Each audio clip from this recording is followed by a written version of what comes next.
nos nosos traballos nesta época da historia da cultura ibérica do século XVIII, e non só tivemos que acudir necesariamente aos traballos deste Zaragoza, sobre todo os sabadoloxios, son os cales non viviríamos realmente, pero tamén son todos os traballos que ten feito sobre a historia benedictina. Non completo o seu currículo, tendo todos na carpeta, por lo tanto, podedes ver realmente a densidade, non somente a densidade e a lonxeva vida académica e cultural de Ernesto Zaragoza, o que lle agradecemos infinitamente o esforzo que tivo que facer para chegar a Galicia neses tempos case de inverno, e está connosco nesta homenaxe a Martín Sarmiento. El vai falar en primeiro lugar, e logo fará o prefecto Saavedra Fernández, que está á miña dereita, que é catedrático emérito de Historia Moderna da Universidade de Santiago. Desde logo, sin os traballos de Pejerto, saberíamos moito menos do que sabemos, ademais coa espléndida maneira que el ten de desvelar os datos e de contarnos o relato de que foi a historia da demografía, a economía, a sociedade e a cultura destes séculos que nos chamamos escuros, que a veces están máis iluminados, logo históricamente están iluminados por el, desta Galicia entre finais do século XV e xa promediado o século XIX, que é a etapa histórica que el se dedica. Desde logo, é claro para todos os galegos que ele é o referente actual máis notable da nosa historia moderna, visto desde a contemporaneidade, pero dedícase á historia moderna de Galicia, e aproveito para un minuto de publicidade que non lle vai gustar, pero o día 1 ás 12 da mañá no Paraninfo da Universidade de Santiago, Pejerto recibirá a homenaxe dos que o queremos e o admiramos. Xoán Carmona, tamén catedrático emérito da Universidade de Santiago, el da área de Historia e Institucións Económicas da Universidade de Santiago, como digo, que é especialista realmente en Historia Industrial e Empresarial Marítima. Por el, non somente pasamos a coñecer o noso pasado industrial, os inicios da industria galega, sino que aprendemos a apreciar e a amar ese patrimonio material e inmaterial que deixou a industria galega deste período. El, ademais, particularmente dentro da súa tese, dedica un apartado especial a Sarmiento tamén, sí, pero ás veces estes pequenos anacos é casi todo o que tivemos durante algún tempo. Entón, eses pequenos anacos fundacionais son os que logo nos permiten avanzar máis no coñecemento de Sarmiento e, polo tanto, tamén é un luxo telos aquí os dous connosco esta tarde. E falta o Xio Labarta, que aproveito a presentar agora que non está, como profesor de investigación do Consello Superior de Investigacións Científicas, moi dedicado a todo o que ten que ver coa bioloxía mariña e tamén con especial atención a ese espazo económico e ecolóxico que son as rías galegas, e tamén, de alguna maneira, o Xio, nos seus moitos postos de responsabilidade que tivo Galicia e Madrid en relación coa cultura científica e en relación tamén cos postos que ocupou dentro do CSIC, e tamén, de alguna maneira, o responsable desta edición conxunta, do arrinque desta edición conxunta entre o Consello da Cultura Galega e o CSIC para ofrecer a obra de 660 pregos como unha colaboración institucional. Por iso tamén nos gustou especialmente que el quixese estar aquí connosco esta tarde, achegándonos cun capítulo que non estaba previsto no libro colectivo do que falábamos esta mañá, pero que sí que enriquece naturalmente este simposio, e agradecémoslo debidamente cando acabe de chegar, porque sabemos que está de camiño cara aquí. Sen máis, doi a palabra a Zaragoza. De novo, moitas grazas. O título da súa comunicación, como consta no programa, é por que o Padre Sarmiento tomou o hábito en Madrid e quen foron os seus mestres, non? É dicir, a primeira parte sempre nos intrigou, non? E agora imos saber cal é realmente a solución do enigma. E a segunda parte é absolutamente novidosa para nós, non nos consta que ninguén antes estudase ese percurso, con que persoas, con que magisterios se foi labrando esa executoria de formación do Padre Sarmiento, que acabou sendo unha formación tan excepcional e non sempre, como nos decía ele esta mañá, non sempre autodidacta. Ten a palabra. Primero, muchas gracias por la oportunidad que me dan de participar en este simposio. Ya lo ha dicho, pero he trabajado mucho sobre documentación monástica de Galicia. Los abadologios son pues, un ejemplo de ello, pero así como los historiadores de aquí, lógicamente, pues se basan en los archivos de aquí, del lugar. Yo me he basado más en los del Archivo Histórico Nacional, pero no buscando el nombre del monasterio, sino en el de San Benito de Valladolid, sobre todo los legajos que todavía no están clasificados desde la exclaustración, porque va por orden alfabético, y Valladolid es de los últimos. Entonces, allí, ¿por qué? Porque en el archivo de San Benito de Valladolid está toda la documentación del tiempo de la reforma de los monasterios de Galicia en el siglo XV. Es decir, claro, lo lógico es ir allí y buscar, quiero sobre este monasterio, a ver lo que hay sobre este. No. El archivo del monasterio de Valladolid, que pasó luego al Archivo Histórico Nacional donde está, allí hay cosas de los monasterios de Galicia y he publicado yo muchísimas, porque cualquier cosa que se hacía, unas órdenes, una reforma de monasterio, que hubo varias, porque también hay que distinguir que no es lo mismo admitir la reforma que pertenecer a la congregación de San Benito de Valladolid. Venían los visitadores y implantaban unas normas más o menos. Entonces empezaban a pertenecer, digamos, a la observancia, pero no estaban unidos a Valladolid hasta que venía la bula, normalmente a principios del siglo XVI, 1505, 1506, y entonces sí que participaban. Hay que tener en cuenta todas esas cosas, si no, pues no llega un momento que la historia pues no se... Bienvenido.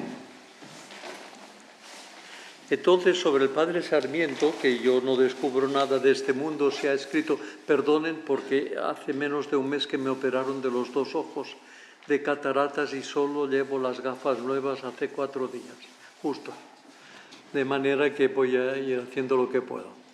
Bueno, ya se ha escrito mucho y publicado muchos trabajos, biografías, literarios.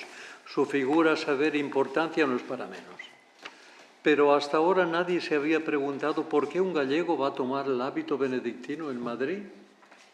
También podríamos hacerlo de otros monjes, por ejemplo, el padre José Benito Serra, que era de Mataró, vino a tomar el hábito en San Martín Pinario.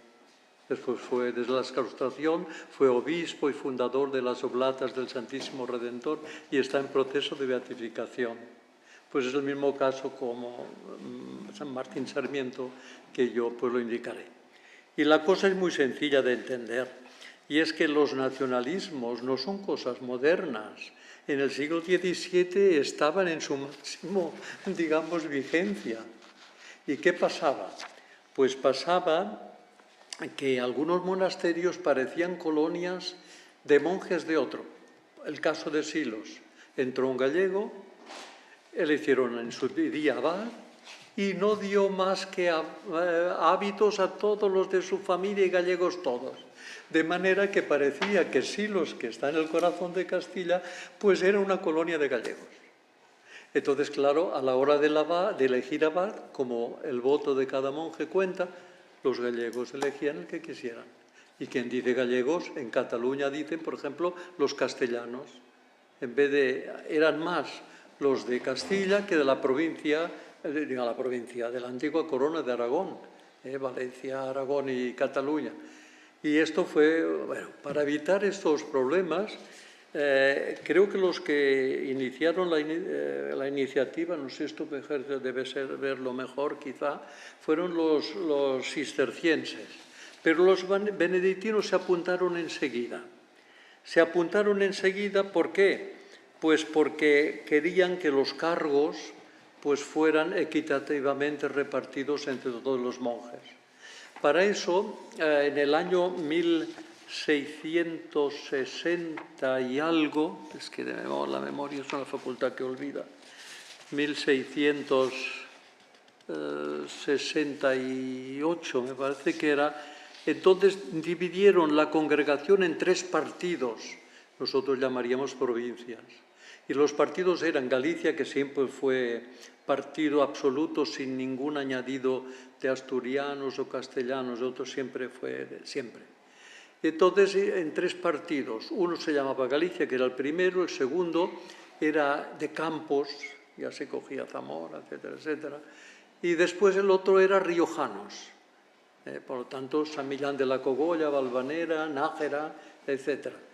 Y entonces, pues en los capítulos generales que se celebraban en tiempos de Sarmiento, él alcanzó la tripartita, porque más adelante se hizo 4 provincias, pero él es de esta.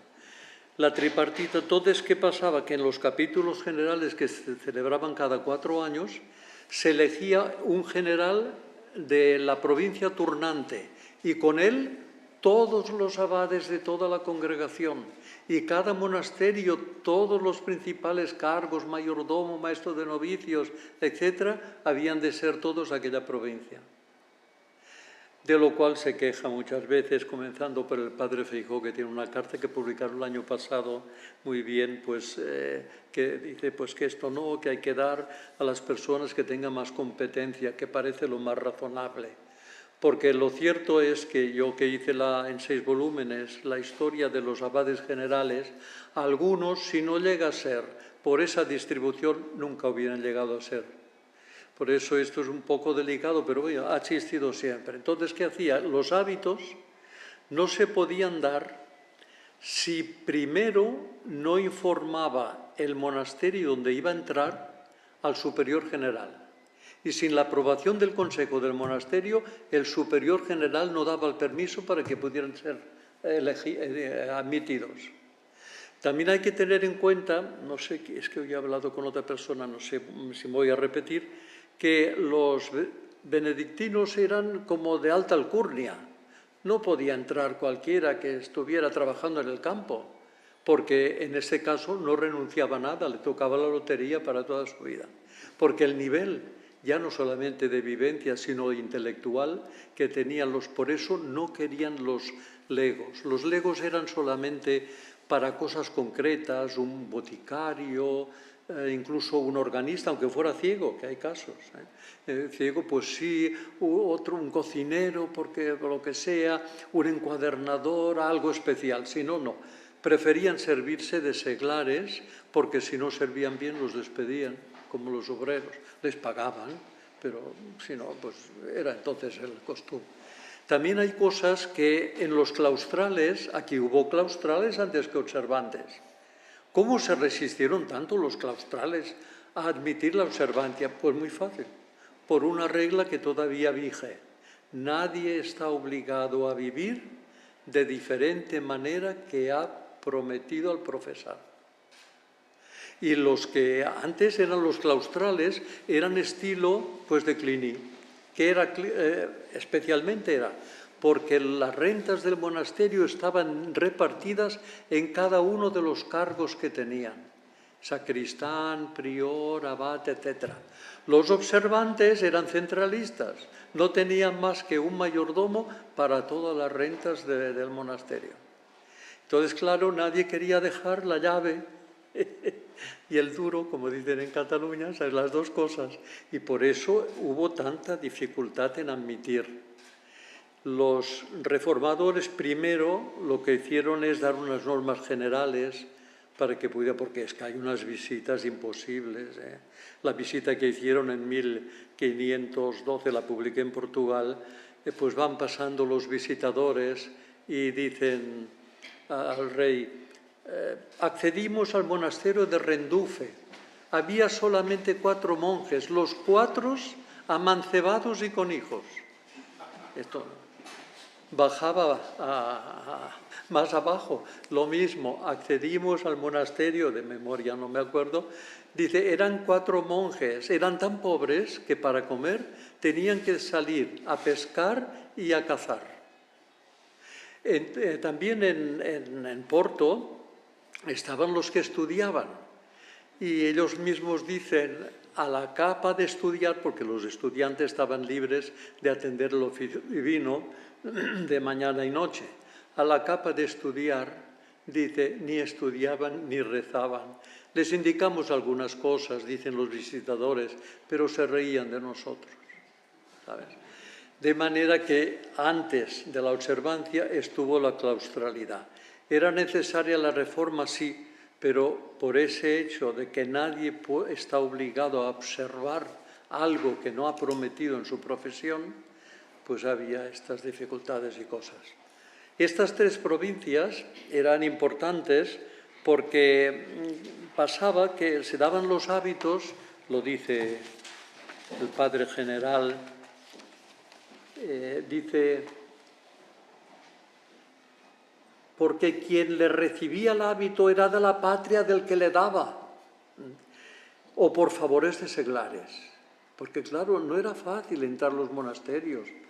Primero, porque los monasterios no podían aceptar más monjes que los que podían mantener sus rentas, según estaba establecido. Segundo, porque tenían que ser uno de cada lugar de la provincia distinta. Y es lo que le pasó al padre Martín Sarmiento. No podían entrar si su familia no estaba bien posicionada, pero él sí, su padre era arquitecto de casas y por tanto no hay problema en eso. Pero como a veces había que esperar 2 o 3 años para poder entrar en un monasterio, incluso aquí en Galicia, si había otra oportunidad de poder ser en el otro lado, aunque sea, donde sea, Guadalajara, Sopetrán, donde sea, Cataluña, se iban al otro lado, porque si pasaban los años, entonces ya consideraban que no eran aptos para comenzar la carrera sacerdotal según estaba establecido. El padre Sarmiento pues hizo ese camino, se le ofreció y aceptó. No hay otro misterio más que este. Pero hay que tener en cuenta que San Martín de Madrid en este momento necesitaba monjes, porque era una vergüenza que la capital de la corte pues no tuviera una abadía benedictina. Era un priorato dependiente de Silos. Y entonces querían, digamos, independizarse. Y por eso, aquí lo que he escrito está puesto, pues en los años que pide Sarmiento admiten a 8 o 10 candidatos, sí siguiendo los partidos. Entonces, pues claro, son circunstancias y el padre Sarmiento pues aceptó, de hecho tomó el hábito. Ahí viene el problema este que se ha estudiado tanto, pero yo no creo que sea ningún problema, de que si era de aquí, que si era de Vilafranca.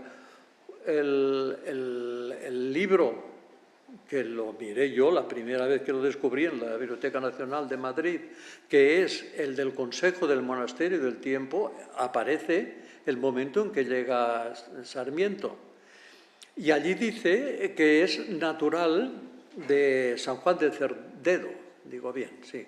Entonces, pues, pero dice, es que luego el padre Avalle dice que era de León, y no sé, dice delante de los documentos, pero no se ha encontrado la partida de nacimiento ni en ninguna parte de León, ni tampoco en San Juan. Pero no es que dijera mentira el secretario del Consejo. Se ha presentado un postulante que viene de Galicia, de Pontevedra en concreto decía, se ha presentado. Si le preguntan de dónde eres, pues de Pontevedra, allí había vivido, aunque hubiera nacido en otra parte. Además que todos sabemos, como dicen en Castilla, que el hombre no es de donde nace, sino de donde pase. Y además hoy día no habría dificultad ninguna. ¿Por qué? Porque ya sabéis que digamos así, la legalidad ha suplido a la verdad. Cuando viene a mí una persona, queremos bautizar al niño, enseguida el libro de familia. ¿Por qué? Porque si le dices dónde han nacido, caen de 4 patas en la verdad. Ha nacido en el hospital tal, sí, no vale. ¿Dónde lo habéis inscrito? En tal sitio. Pues ha nacido en tal sitio. Que no, padre, que nació en el hospital, sí. Pero lo que vale es la legalidad. Por tanto, hoy día cada uno pues, se siente donde se siente. Y de manera que esto no es ningún problema, ninguna cosa. Porque los conceptos, incluso históricos, de lo que es la verdad y lo que no siempre coinciden con los antiguos, ¿no? Si él siempre se sintió gallego, jamás dijo que no lo fuera. Y esto también es que el que escribe el acta, el secretario, es que todavía no habían hecho la información de vita et moribus. La información había que hacerla antes de profesar obligatoriamente. Pero algunas veces se hacía antes de tomar el hábito y en otras veces, como en el caso de Sarmiento, después de tomar el hábito. Por lo tanto, todo lo que recoge el secretario del Consejo de San Martín de Madrid de puro habla de lo que le dice Sarmiento. Por tanto, es importante tenerlo en cuenta. Después, por eso de la cuatripartita, pues fue allá, porque si esperaba tener lugar, por ejemplo, sitio para ingresar en Celanova o en Samos, ¿sabes?, o en San Martín de Pinario, pues podían pasar 2 o 3 años. Y con esos 3 años ya había perdido, digamos, el cursus que era normal de la formación pues, eclesiástica. De manera que este es otro tema, por mucho que es autodidacta sin duda ninguna en muchas cosas, pero siguió el camino de la formación que tenía establecido por las constituciones cualquiera de ellos. Y yo lo que he hecho es seguir su camino, porque estuve estudiando en Nobona, estuvo estudiando, algunos dicen que también en Oviedo, estuvo en Salamanca, y es que el curso era eso. Después de profesar, les enviaban enseguida a la filosofía. La filosofía solían estudiarla en la Universidad de Irache, porque dependía directamente de los benedictinos. Incluso cuando después querían pues, sacar el doctorado en Salamanca, primero obtenían el grado de maestro en Irache, que quizás sería más fácil, y luego lo incorporaban a Salamanca. Pues yo he visto los libros y era así. Entonces, pues fui a estudiar allá.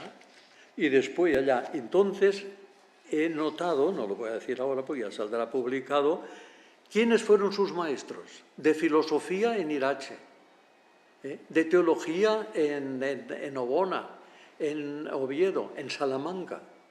Y a cada uno de sus maestros he ido haciendo la biografía lo más que he podido saber de cada uno.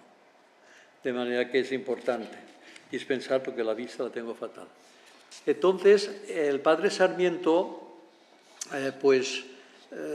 también escribió con eso de la división, no solamente fue Feijóo, también él escribió que no estaba muy de acuerdo con dividir la congregación en 4 provincias en vez de 3. Pero claro, por ejemplo, allí estaba el abad general, que era catalán, profesor de Montserrat, y es el que más tenía interés, que además fue abad de San Martín de Madrid, favorable a la división con el intento de reunir todos los monasterios dispersos geográficamente, que los cistercienses llamaban la 4ª provincia de naciones, bueno, pues reunir en una que aquí llamaron de indiferentes, por no poner un nombre que pudiera afectar a otro. Y eran tan, digamos, extremos que unían San Benito de Sevilla con Nuestra Señora de Sopetrán en Guadalajara, San Feliu de Guíxols en Gerona, y los asturianos, que en vez de asociarlos a Galicia, que podría parecer por la cercanía, ¿no? De eso no, los asociaron allá. Claro, este tenía interés porque abad de Montserrat, ¿quién iba a ser la cabeza de esa provincia? Pues Montserrat. De manera que esto es lo que fue pasando. Finalmente, después de la muerte del padre del padre Sarmiento, pues fueron estas 4 provincias, pero él no le tocó. Él tocó las 3 provincias todavía. Y aquí he recogido todos los, digamos, los libros de gradas, que así se llaman, pues cuánto en tiempos del padre Sarmiento, cómo se cumplía lo mismo en San Martín que lo mismo en Celanova, pues que eran uno de cada provincia. ¿Qué pasaba? Pues como de aquí pues no había catalanes o no había de Andalucía, el abad, que se conocía con otros abades de Cataluña porque habían estudiado juntos, decía, oye, si tienes algún candidato de esperanzas, que decía, aunque no esté muy educado, de esperanzas, envíamelo porque yo lo necesito para cumplir la tripartita. Y por eso muchos, pues que... Tengo yo hecho un artículo que se refiere solo a los catalanes profesos en monasterios de fuera de Cataluña. Y hay unos cuantos. En Silos también, en todos, porque se necesitaba esta 4ª provincia y cuando no, de la 3ª. Y no hay más que eso, no hay más misterio, no es como algunos que han escrito, que he leído, que es que su padre tenía intereses en Madrid y que acercándole, ¿sabes?, a la política o a los reyes que podía tener un cargo. No, era puramente porque eran las 2 cosas. Primero, tener plaza. Segundo, que fuera en la edad necesaria, porque si no, entonces ya pues no se podía. Y cuando había una oportunidad, sea en Madrid, sea en Guadalajara, sea en lo que sea, se aceptaba. Entonces ese es el misterio. Yo he ido siguiendo, porque ya no quiero alargarme, pero he ido siguiendo los maestros que fueron. El profesor en el año 1711 tomó el hábito en 1710 y le enviaron a estudiar primero filosofía, como he dicho, en la Universidad de Irache, que era la que tenía más cerca en este sentido. Y después allí encontró, por ejemplo, allí fue cuando se cambió el nombre. No quiso llamarse García porque había otro padre García. No quiso llamarse Balboa porque otro compañero suyo, profeso de San Martín de Madrid, era el padre José Balboa. Y como antes llamaban al padre Balboa, ¿qué Balboa es? Y entonces por eso aceptó. Tampoco hay otro misterio más que este. En Irache encontró pues al padre José Barnuevo, que sería abad de Madrid también, y abad general de la congregación y obispo de Osma. Y yo voy resiguiendo, que yo aquí no voy a decir, pero sí que encontró, por ejemplo, en la sección de artes, pues estaba el padre Alonso Rodríguez, natural de Belverde Campos, de Zamora, etcétera. Y así voy a cada uno el currículum que yo he podido encontrar, el más preciso, y siempre en todo lo que escribo hay que atenderse a lo último que escribo, porque siempre acabo de publicar ahora en Estudia Monástica, hace 2 meses, el monacologio saguntino de Sahagún, más de 400 monjes, todos nacido tal sitio, tomó el hábito, profesor, etcétera, en Estudia Monástica en Montserrat.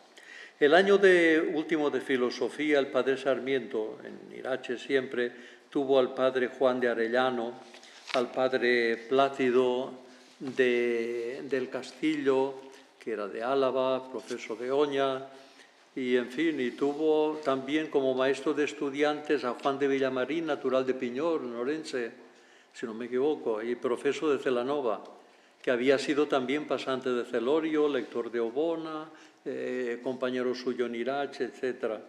Acabados los cursos de filosofía, en abril de 1714, pues regresó a Madrid, pero por poco tiempo, porque le enviaron a estudiar, digamos, a Salamanca y luego, pues, a Eslonza, que se llamaba la pasantía, porque la palabra significaba que repasaban lo que habían estudiado los años anteriores. Decía pasante, así lo entendían en la congregación. Después de estar de Salamanca, iban 2 o 3 años a la pasantía de Eslonza. De allí, el padre Sarmiento bajó, a lo mejor no era solo, pero esto yo no lo he podido averiguar, a ordenarse de diácono y al año siguiente de sacerdote a Valladolid. Y es ya no por la cercanía, porque por la cercanía podía acercarse a León, que también había el monasterio, un monasterio benedictino de la Observancia. No sabemos el por qué. Quizá es que eran 3 o 4 estudiantes, o 2 o 3, y les pareció la oportunidad de ir a la casa madre, que era Valladolid, para ordenarse de sacerdote. No hay más misterio. Después de estudiar teología, pasar a Aslonza, pues después había en la congregación 2 caminos, lo que se llamaba la carrera, llamaban carreras, las 2 carreras, es llamada la escolástica, o sea, el magisterio, y la expositiva, que era el de predicador. Entonces tenían, en un momento determinado, acabada ya los estudios básicos, tenían que mirar a ver a qué carrera tenían. Esas carreras tenían la ventaja, de, además de correr diversos monasterios, pues tenían la ventaja de que a los 12 años, eran 3 cuatrienios, ¿no? Ya tenían el título de paternidad y podían acceder pues a ser maestros y predicadores generales.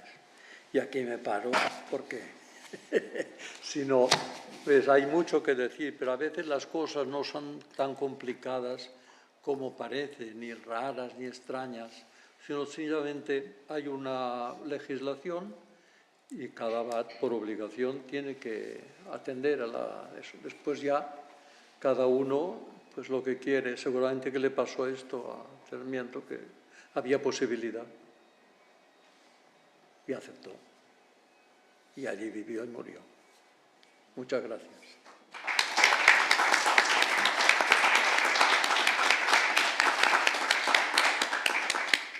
Muchas gracias. ¿Se ha resuelto el misterio? Dejamos las preguntas para el coloquio al final y paso la palabra a Projeto Saavedra. Falar a continuación co título Cando os monxes quixeron acabar cos foros a conflitividade alrededor da terra na época de Fray Martín Sarmiento.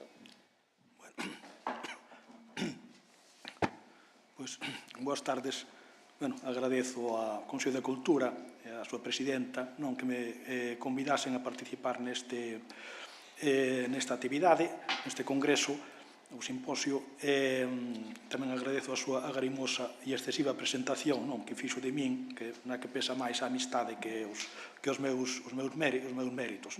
Xa participara no coloquio do ano 1995 e tamén na comisión que houbera a partir do 2002 para publicar as obras completas de Sarmiento.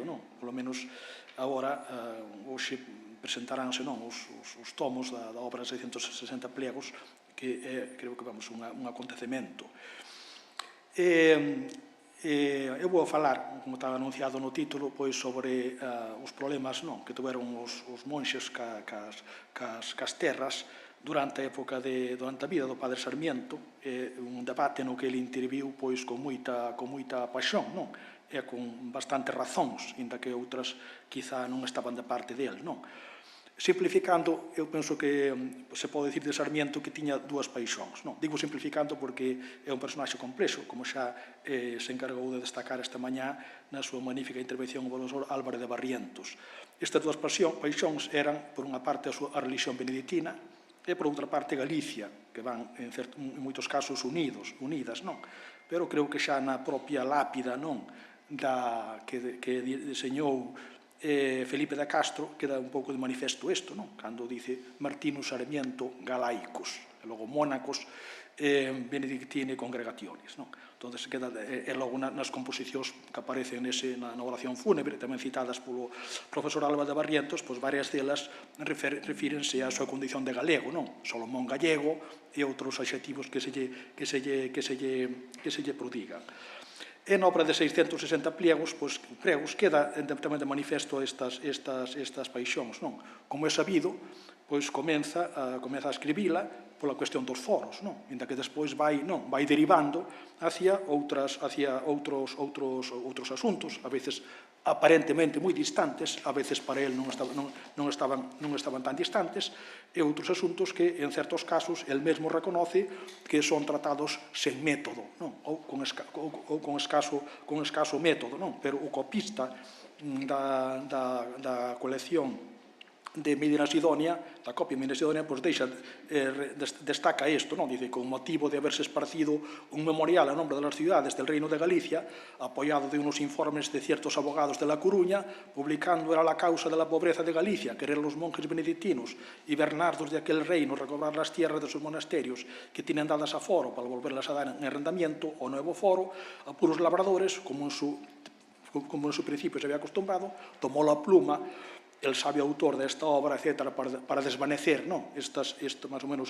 estes embustes, demostrar que a pobreza, etc., e a miseria dos naturales do Reino de Galicia, a despoboación, se debía a outras causas, dice como largamente expone en toda esta obra, indicando os remedios, etc., tratando da historia natural, discurriendo para isto por toda a historia natural en sus tres reinos, etc., contrayéndolo especialmente a Galicia, é dicir, centrándose especialmente en Galicia, non? Bueno, isto, neste caso, pois, as referencias a este territorio son, como saben, moi abundantes. Mesmo tamén, cando fala da reforma benedictina, que ele reconoce que non, que foi necesaria, en certo modo beneficiosa, non deixa de dicir que pudo facerse de outro xeito e que non perxudicase a Galicia, non? Nunha parte desta obra que citei, dos 660 plegos, dice que en todas as reformas, dice que Galicia cargou con el mochuelo. Dice a reforma era necesaria, foi beneficiosa, digo, porque protexeu os mosteiros unidos en congregación, pero o que fixo foi invadir isto de casteláns que se apropiaron, digamos que, dos empleos e das rentas dos mosteiros.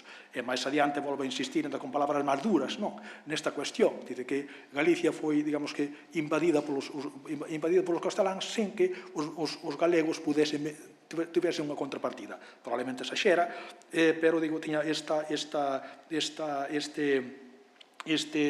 convencemento. Este convencemento tamén erra tamén noutros aspectos, porque fai derivar os problemas que hai cos foros no 18 do que fixeron os abades novos, dice que non entendían, entonces que en vez de aforar, desaforaron a religión, e tomaron medidas moi contraproducentes para os mosteiros, cando creo que no aspecto económico é onde mellor se ve a eficacia das congregacións.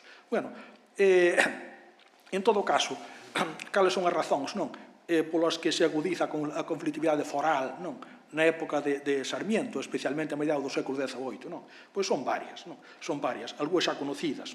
É difícil dicir novedades, penso que nesta cuestión, despois dos estudios que se fixeron no seu día, especialmente sobre a propiedade da terra por Ramón Villares, ou a publicación dos informes e de outros materiais sobre a conflictividade foral, tamén por Ramón Villares e José Luis Díaz Castroverde. Mencionarei algunhas causas que explican esta cuestión. Unha delas, ainda que parece unha cousa casi anecdótica, é o cambio que se introduciu, sobre todo no 17, na forma de computar a duración do foro. Antes habitualmente facíase por voces ou vidas, ou sea, por xeracións, e no 17 foi se introducindo o cómputo, non se xeralizou, pero foi se introducindo o cómputo por vidas de reyes. Isto, que parece en certo modo anecdótico, logo tuvo consecuencias. Por qué? Porque cando un foro se facía por voces ou xeracións, cada foro caducaba conforme a vida dunha familia. A vida dunha familia. Entón, os mosteiros tiñan que seguir a historia das familias, cousa bastante laboriosa, para enterarse de cando vacaba ou caducaba. Cando está por vida de reis, con consultar os libros forais, saben perfectamente que os foros feitos no reinado de Filipe III caducan en 1700 ao morrer Carlos II. E os feitos con Filipe IV caducan ao morrer Felipe V. E os feitos con Carlos II caducan ou vacan no 1759 ao morrer Fernando VI. Entón, non é só que caduquen, é que caducan moitos foros ao mesmo tempo. E isto, sin duda, facía que houvese miles de afectados é que se incrementase a conflitividade, ou as posibilidades de conflitividade, non? Isto eran conscientes os monxes, non? Por exemplo, o mosteiro de Oia, que tuvo moitos conflitos, tamén pola cuestión dos foros, non? Di nun caso, 1730, máis ou menos, non? Que ten pleitos con 4 parroquias, e pon demandas, non? Para que paguen os atrasos dos foros, e di o arquiveiro, dice puxo moitas demandas, non? Dice, a razón polas que se puxeron tantas demandas é que consultouse cos mellores abogados de España e dixéronnos que non era bon, non? Que incluir a toda a xurisdicción nunha demanda é que eso incrementase a oposición, é dicir, que eso causaba moi mala impresión en los tribunales, non? É dicir, que se levantaba toda unha xurisdicción. Entón, esta oposición, que agora que podía ser masiva, pois deriva desta cuestión. Non hai máis, no século XVII hai moitas máis demandas en número que no século XVIII. Pero, claro, é engañoso, porque no XVIII hai menos demandas, pero afectan a moitas máis persoas, non? Polo que acabo de señalar, é dicir, polo feito de que caducan moitos foros, e entonces nunha demanda, ao mellor, inclúense 500 ou 400 colonos, non?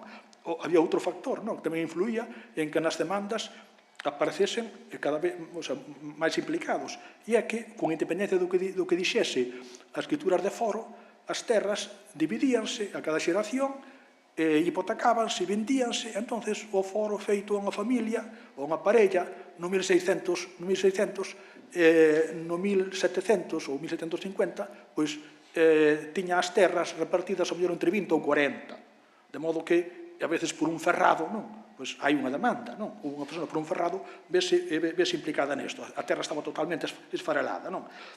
Iso é outra cuestión. É a razón pola cual a conflitividade se acentúa moito, especialmente a morte repito, de Carlos II, de Fernando VI, xa en vida de Sarmiento, vida tamén, pero xa con Sarmiento na corte, intervindo nestas cuestións, é no 1759. Outra cuestión que tamén influye na conflitividade é que agora os monxes están decididos a pasar a rentos. É dicir, a rentos. Antes, non? Caducaba un foro, facían outro foro novo. Non? Podían aumentar a renta ou non. Pero agora, cada vez está máis claro, non? Na documentación, na práctica, en algúns casos, que o que queren é pasar a rento. E isto por que? Por aumentar as rentas? Tal vez, non? Pero, sobre todo, porque para controlar o territorio. É dicir, para quitarlles aos labregos a facultade que tiñan, como se dice agora, de manexar o territorio, na práctica. Porque, mentres o foro estaba en vigor, con independencia do que dixese a escritura, repito, pois os campesinos facían ca terra o que querían, non? O que querían. Desto hai moitas referencias, algunhas moi locuaces, non? Moi elocuentes, non? Tamén volvendo ao caso de Oia, o propio arquiveiro que mencionaba antes, dice, nunha advertencia, dice el, moi sustancial, non? Para ter en conta, non? Para que os compañeros de comunidade tovesen isto en conta, das trampas que facían os labregos, non? Para, digamos que, evitar que os monxes pudesen identificar as terras. Cando morre un Petrucio, dicen eles, os labregos, os colonos, fan un montón dos bens como cosa propia, repártenos, e despois fan outro das rentas e tamén as reparten. Pero non reparten as rentas de acordo ca titularidade da terra, de modo que, ao mellor, o labrego que levaba terras de Oia pagaba a renta ao cabildo de Tui, e ao revés, non? Entón, claro, isto creaba un galimatías, non? Unha persona que estaba pagando a renta a quen, un rentista que non tiña, o mosteiro, etc., que non tiña, digamos, dereitos sobre esas terras, porque a renta del, digamos que pagaba outro. Non? Pero isto creaba, xeración tras xeración, isto creaba unha situación realmente complexa. Non? Por iso, esta é a razón pola cual, unha das razóns polas cuales, pois os mosteiros non deixaron de facer apeos, que eran moi traballosos, os inventarios judiciais, deixaron de facer apeos, porque os apeos perdían, digamos que, a actualidade en pouco tempo, o que se describía ali non existía, por cambiar a paisaxe, etc., deixaron de facer peus, entón dixeron, a única forma é facer arrendos, non? Arrendos, é tomar o control das terras. Dicía moi ben un prior de San Martín de Pinario, destacado un amoeiro, de 1742, dice que non se arrende, que se afore, cando vayan vacando os bens. Dice, así, os bens reditúan máis. Dice, están máis sujetos os caseros. Están máis sujetos, porque saben que si poden quitar os bens a cada nova arrendo. Non se pierden as haciendas, non se extravían, e non hai pleito sobre ellas. Entón, as vantaxes do arrendo eran moitas, e Sarmiento insiste moito tamén na cuestión do arrendo, para evitar o que ele chama a mamarrachada dos foros. E nas constitucións, tanto beneditinas como do Cister, nas visitas, nas beneditinas xa antiguas, pois insístese moito nesta cuestión. E, finalmente, podíanse deducir outras razóns, pero hai unha que, ao largo do século XVIII, vaise difundindo en certos ambientes unha opinión pouco afecta aos regulares. Isto xa se pon de manifesto, por exemplo, no 1700, na polémica que hai con varios memoriais e críticas aos mosteiros, por exemplo, a San Martín de Pinario e aos priores. Pero esta opinión pouco proclive aos regulares acentúase especialmente despois do Concordato de 1753. A partir de entón, a política, que podemos chamar religiosa, da monarquía, vai orientada cada vez máis claramente a favorecer os seculares, e moi especialmente aos párrocos, mentras que o clero regular aparece como unha especie de mundo dificilmente controlable polo poder político, moi fragmentado, e que, en moitos aspectos, ten moita riqueza, pero, a mellor, aparentemente, según algúns ministros ou escritores, non emplea adecuadamente, en todo caso, non cumple unhas funcións que se esperaba del. En este aspecto, un dos sectores máis criticados son os priores. Se dá tempo, comentaré algo desto.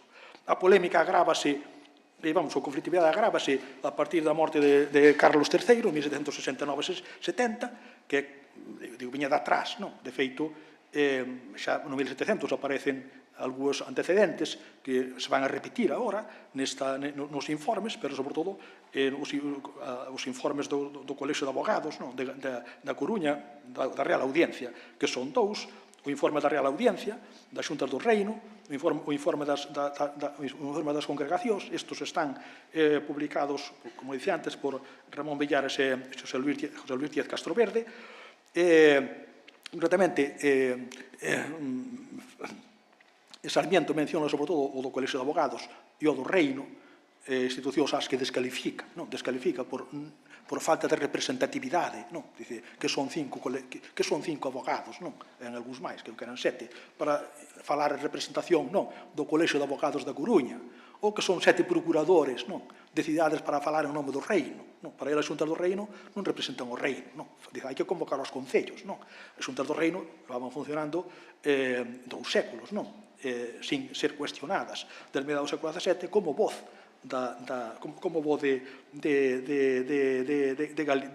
Galicia. Os informes do Colexio de Abogados son do 1761, de novembro, e de febreiro de 1762, e ele empeza a escribir os primeiros pregos no 1762, no mes de novembro, según o relato que fai no 67, das súas obras. A súa besta negra, fundamentalmente, é o Colexio de Abogados, pero tamén nos informes, tamén o reino. E despois, noutros aspectos, son os intermediarios, a fidelidade intermediaria, que é a que realmente auspicia en boa medida estes informes. Hai máis informes que circularon, manuscritos ou impresos. Ele dice que viu 3. En 8 días viu 3. Realmente se refire aos do Colexio de Abogados e algún da Xunta do Reino. A posición de Sarmiento é moi clara. É moi clara a pretensión destes informes que van dirixidos, ou que sosteñen que a renovación dos foros debe ser forzosa É dicir, cos mosteiros, e o conde de Altamira, que esta é outra cuestión que non vou entrar aquí, pero porque o conde de Altamira, non, se suma, sendo forista, su forista da Mitra de Santiago, se suma, non, aos monxes na defensa do dereito a renovar os foros, non, ao convertir os foros en arrendo e a convertir os foros en arrendos e a prescindir, se acaso, non, dos intermediarios. Eu creo que probablemente estuvo influído pois polo representante, polo administrador xeral que tiña en Galicia, non? Pero, bueno, é unha hipótese.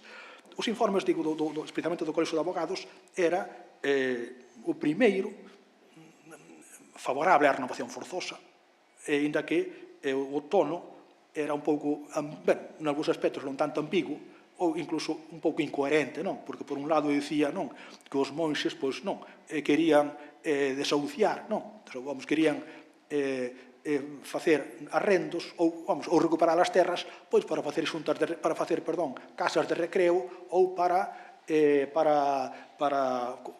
entregar as terras a parentes e a amigos, non? E dicen, non, bueno, pero a culpa non é propiamente dos abades, a culpa é dos abogados, non, que o representan. Bueno, eso non tiña moita coherencia.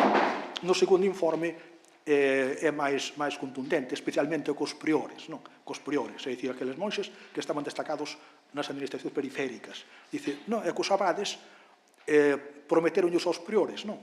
Que se quedarían cas ganancias, non?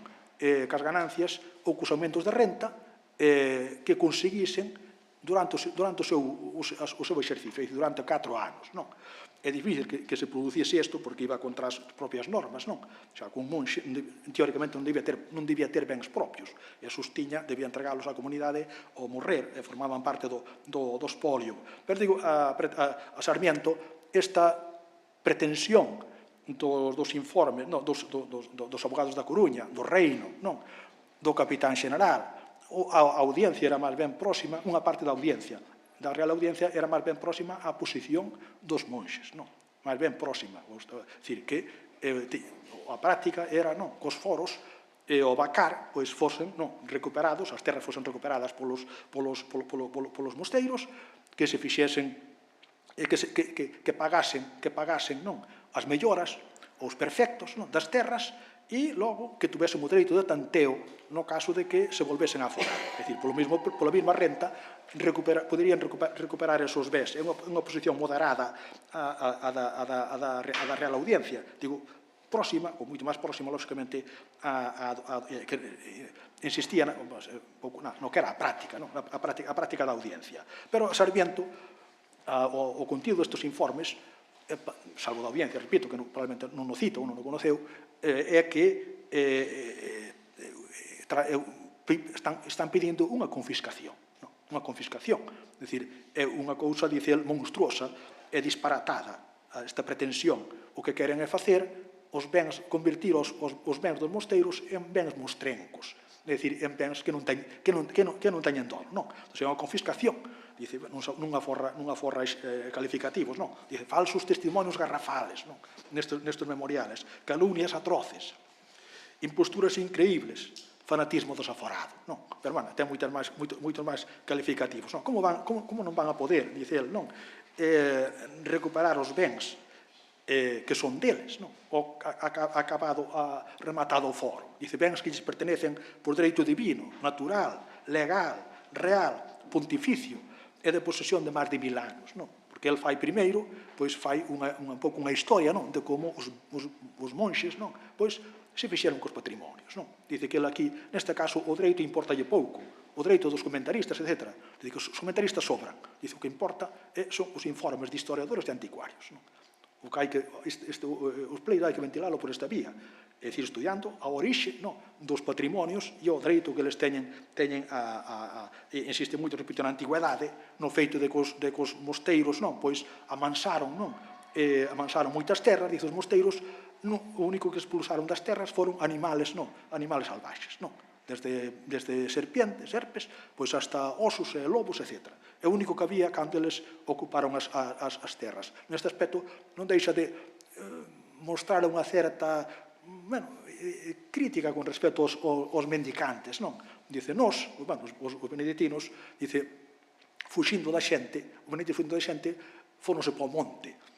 os mendicantes fuxindo do monte fóronse para lugares populosos. Non deixa de ter razón, non? Porque os mendicantes estableceronse no mundo urbano, pero existe moito nesta antigüedade. Xa o facía, non podo entrar nesto agora, no texto que redactou en 1743 sobre Manifiesto del Recibo de Rentas de la Religión de San Benito, que en parte é un antecedente desto, solamente escrito de forma máis temperada, é dicir, con menos acritude, non? Pero sí, aquí insiste moito, pois na antigüedade dos bens é na falsa idea de que os mosteiros son moi ricos, non? De que os mosteiros son moi ricos, é dicir, que son opulentos, non? Insiste, dice que os mosteiros, desde a Baixa Idade Media, non adquiriron máis bens, non? Non adquiriron beneditinos. Hai mosteiros ricos, sí, pero por qué? Porque incorporaron os bens daqueles suprimidos, non? Cito o caso de San Martiño Pinario ou de San Paio. Neste caso, non lle falta razón, non? Porque San Paio é un mosteiro formado co patrimonio de 16 suprimidos, non? E San Martiño, pois, era rico porque incorporou uns 30 mosteiros ao largo de toda a Edade Media. Pero, bueno, existe, repito, nesta cuestión, no que toca aos patrimonios ten algúns erros, non? Tanto no 43 e como agora, dice que a renta máis importante dos mosteiros son os décimos, cousa que non era certa, non? Os décimos era un tercio, non? O resto era fundamentalmente foral, non? Todo mal procede para Sarmiento dos intermediarios. É dicir, fundamentalmente, do que se chama fidalguía, non? Da fidalguía.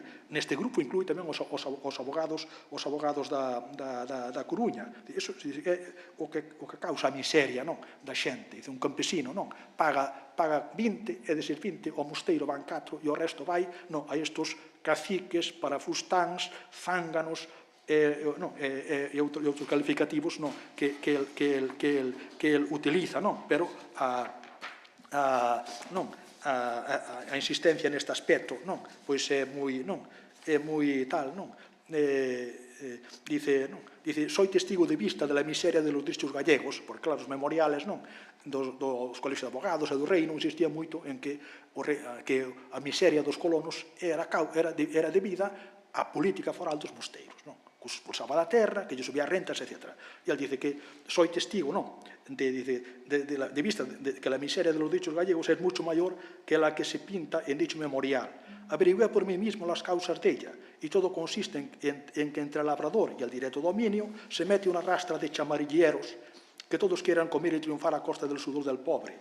El ir demostrando esta realidade, es el principal asunto de este papel, vindicando de camino el incontrastable derecho de la religión de San Benito a lo poco que posee, que fora expoliada ao largo do tempo. Así, dice, claro, invocan moito aos pobres, toma pobres, dá ca pobres, pero eles son os verdugos, os verdugos. Dice, se vienen los dichos contrarios con la mamarrachada de hacer la llorona del cocodrilo porque quisieran devorar máis. É dicir, despois de non empobrecer a xente, ainda falan de que queren defendelo, non? Vou xa acabando, non? O que me queda.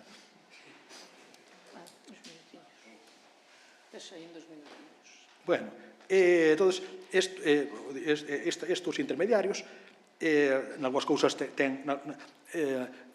fai este cálculo, o cálculo que fan os monxes no chamado manifesto legal ainda é máis favorable aos mosteiros do que fai Sarmiento, porque pero é dificilmente contrastable, as rentas que iban aos intermediarios en varios mosteiros ou as rentas que iban aos mosteiros. Digo, será a mellor do 2 ao 20, perdón, do 2 ao 18, según este memorial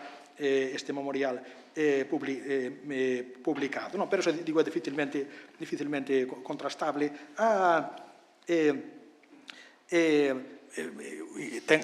Insiste, digo, neste aspecto, moito nos morgados fundados á costa dos ben da Igrexa, no que ten razón, porque, ademais, realmente estes morgados, en estrito senso, non eran legais.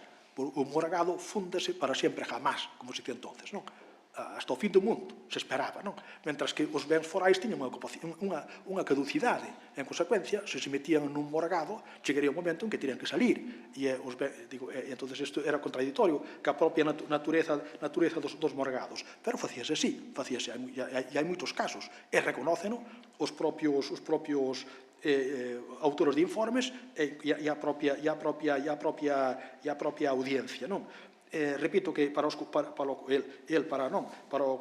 Colexio de Abogados da Coruña pois considera os tamén beneficiarios desta situación. Dice, os abogados da Coruña, que sean ou non sean gallegos rancios, o comen ou esperan comer de los foros de la Iglesia o de los señores, ya les retoza el prurito de fundar mayorazgos, de engrandecerles si poseen alguno perpetuar su familia. No ignoran que el mayorazgo sin hacienda totalmente libre va fundado en el aire. Eso saben, dice. Pues qué remedio, fácil, agregarse a sus compretendientes y formar el informe se informa y aún sin materia, y solicitar que las haciendas de los monasterios se hagan libres y mostrencos, etcétera, etcétera. Dice, no es colegio de abogados, es pandilla de pretendientes, ¿no? Dice él, ¿no? Bueno, neste aspecto invoca, ¿no? En algúns casos invoca casos, ¿no? Ou pon exemplos en donde se ve o beneficioso, o ben que viven, ¿no? Os colonos, ali onde non hai intermediarios, cito o caso de Poio, non? Dicen Poio, que hai uns 800 habitantes, non hai intermediarios e os colonos viven moi ben, non? E incluso duran moito, non? Recorden que aquí é onde non, en Poio é onde Feijóo, non? Busca, non? Aqueles homens tan lonxevos, non? Creo que, non recordo agora, pero eran, creo que unha dúcia ou máis de 113 anos de media, 113 anos de media, que según certificación do cura, eso, diu Feijóo, e repito o Sarmiento, non? Dice, entre os 13 sumaban 1499 anos, non? Dice Sarmiento, por que viven tantos de Poio? Pois porque non hai fidalgos. Porque están á beira do mosteiro. Dice, aquí non hai emigración. Dice, non hai emigración, non necesitan marchar. Claro, despois un vai non a outras fontes, como a do outro monxe, non, que se encargaba da parroquia de Poio, porque a cura de Almas correspondía ao mosteiro, de fines 20 anos despois da morte de Sarmiento, e este monxe, pois, dice, claro, é que hai moita xente que está na Baía de Cádiz, non? E as mulleres de Poio que están casadas veñen onde a min para que lles escriba as cartas aos homes, non? E que a ver se volven. Non conseguín que volvese ningún, dice el, non? Pero, bueno, é dicir que, claro, que existía emigración, pero el isto non o ve, non? Ou non quere velo, non? Bueno, para el tuvo que ser un desgarro, non? Esta polémica, porque, claro, digamos que insisto, a besta negra del son os intermediarios e aqueles que os defenden, non? Este é un argumento que socialmente pode ter certo peso, pero non dice nada, non di nada, probablemente seguro que o sabía, non? Pois de que os seculares, non? O arzobispo de Santiago, etc., o bispo, etc., pero o presidente do arzobispo de Santiago era moi favorable á renovación forzosa, non? Negociou neste aspecto, non? Iso demostrou hai anos o profesor Xosé Ramón Barreiro, non? Isto calo, pois claro, non o pode dicir, só sabe, e seguramente o sabía, non? Tamén, probablemente non ignorase, non? Que houve moitas comunidades nas que apenas había fidalgos, ou simplemente non sabía, que só puxeron, pois, os mosteiros, non? En Celanova ou no do Cister. Tampouco di, non? En Sobrado, en Celanova, en Oia, e noutros, pois, hai auténticas, non? Auténticos líos, non? Conflitos, resistencias moi fortes, non? Das comunidades a ser, pois, a ter que deixar as terras, é dicir, pasar a arrendatarios. Resistencias con éxito, non? Non temos agora aquí tempo para estudiar, digamos, a estrategia. Tamén tuvo que, é dicir, entre as institucións ou persoas, non? Contactadas, pois estaban outras que tiñan relación con ele, por exemplo, o conde de Maceda, non? Amigo del. Sin embargo, pois, o reino pídelle que medie, non? A favor da renovación ou a congregación de naturales do reino de Galicia. Entón, digo, isto tuvo que causarlle unha certa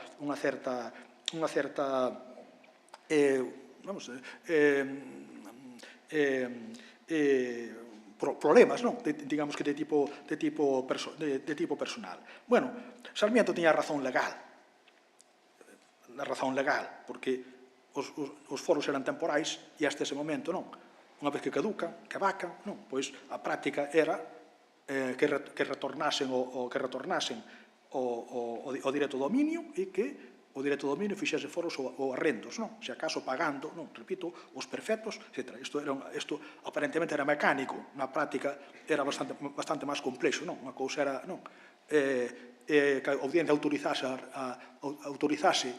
a tomar posesión dos bens ao mosteiro, e outra cousa é que o proceso concreto da toma de posesión. Dicía Sarmiento, non se toma posesión sin demanda, non? De reivindicación, sin demanda de reivindicación, sin demanda de perfectos, sin demanda de identidade, é dicir, de identificar as terras. Isto era unha cousa moito máis complexa, non? Porque había que ver, non? Sobre o terreo que terras eran as afectadas, e ao mellor con documentos ao mellor de 150 anos. Entón, claro, aí un dos labregos se facían fortes. A ver, queremos estas terras, están aquí no foro, están no apeo. Iso aquí non existe. Onde está esa parcela? Non, que ao mellor son 6 parcelas, non existe. Entón, aí era onde tiñan dificultades. Pero, bueno, tiña razón legal. Non había leis canónicas nin civis, non? Que obrigasen ou polo menos a práctica, non? E iso dicía a audiencia, non? Que obrigasen a unha audiencia dividida a renovar, non? Cando empecé a escribir o informe, eu creo que estaba bastante confiado, non? Nas razóns. Co tempo, foise, digamos que, dando conta da realidade, non? Porque no 1763, en maio, o Consello de Castela decreta que se frenen as demandas e que a situación continúe, non? Dicir, que non se devolvan os bens aos mosteiros para arrendalos ou aforalos. E entón, nese momento, escribe a abadesa de Sampaio, non?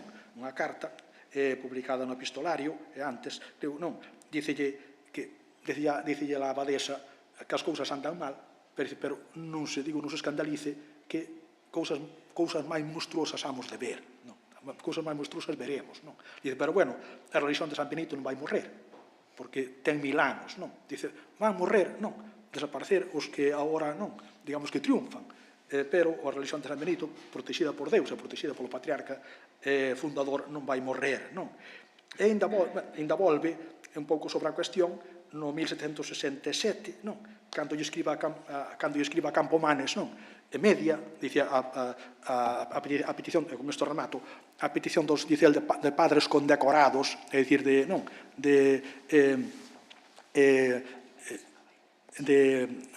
abades ou non, ou cargos da congregación, pídelle que medie na cuestión dos chamados monjes granjeros, é dicir, estes monxes, repito, que estaban destacados nos prioratos e que teñen un papel fundamental na xestión do patrimonio, na defensa do patrimonio e na cobranza das rentas, tendo en conta o espallamento dos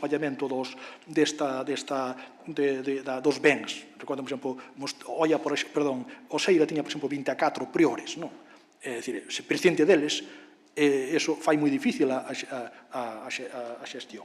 Entón, media unha carta a Campomanes e recorda, efectivamente, que o patrimonio antigo xenerosamente administrado dos mosteiros, as esmolas que dan, etc., en contraste co que fan os legos, que o fundamental é arrendar. A experiencia aconsella arrendar, non? Pero, bueno, neste caso tuvo éxito, non? Porque o primeiro, Campomanes fora puntualmente ordenando, non? Que algúns monxes abandonasen as granxas, non? Os prioratos os abandonasen e retornasen ao cenobio, despois isto case se convertiu nunha medida, en torno a 1767, a Carta de 67, case se convertiu nunha medida xeral, pero ao final tuvo éxito, foi anulada. E iso que Sarmiento non tiña unha opinión excesivamente boa, creo que dos granxeiros, non? Ou dos monxes. De feito, cando fala dos arquivos, di, non? Di, claro, o cargo de arquiveiro é fundamental nun mosteiro, non? Pero que hai pouca demanda. O sea, bueno, hai poucas monxes que se ofrezan a ser arquiveiros, non? Dice, claro, que hai oficios moi pingües, non? Un deles é o de prior, non? Varias veces menciona isto. Podendo ser prior, que moito mellor que ser arquiveiro, non? Pero, bueno, neste caso interviu a favor deles e repito, tuvo éxito. Bueno, en todo caso, a luita de Sarmiento contra a renovación forzosa fracasou estrepitosamente, pero non sei se se pode atribuir a esa polémica, non? Si directamente, vamos, por completo ou non, el perdeu, pero ganamos a obra dos 660 pliegos, que empezou a escribila con esa ocasión. Non sei se escribiría, non, e igualmente, non, pois sin esa circunstancia, pero, polo menos, digo, eso sí que nos quedou aí, non? E é todo un tesouro. Gracias.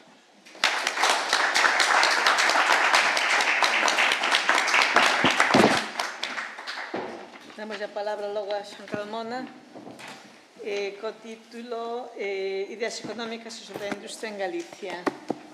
Bueno, gracias, Charo.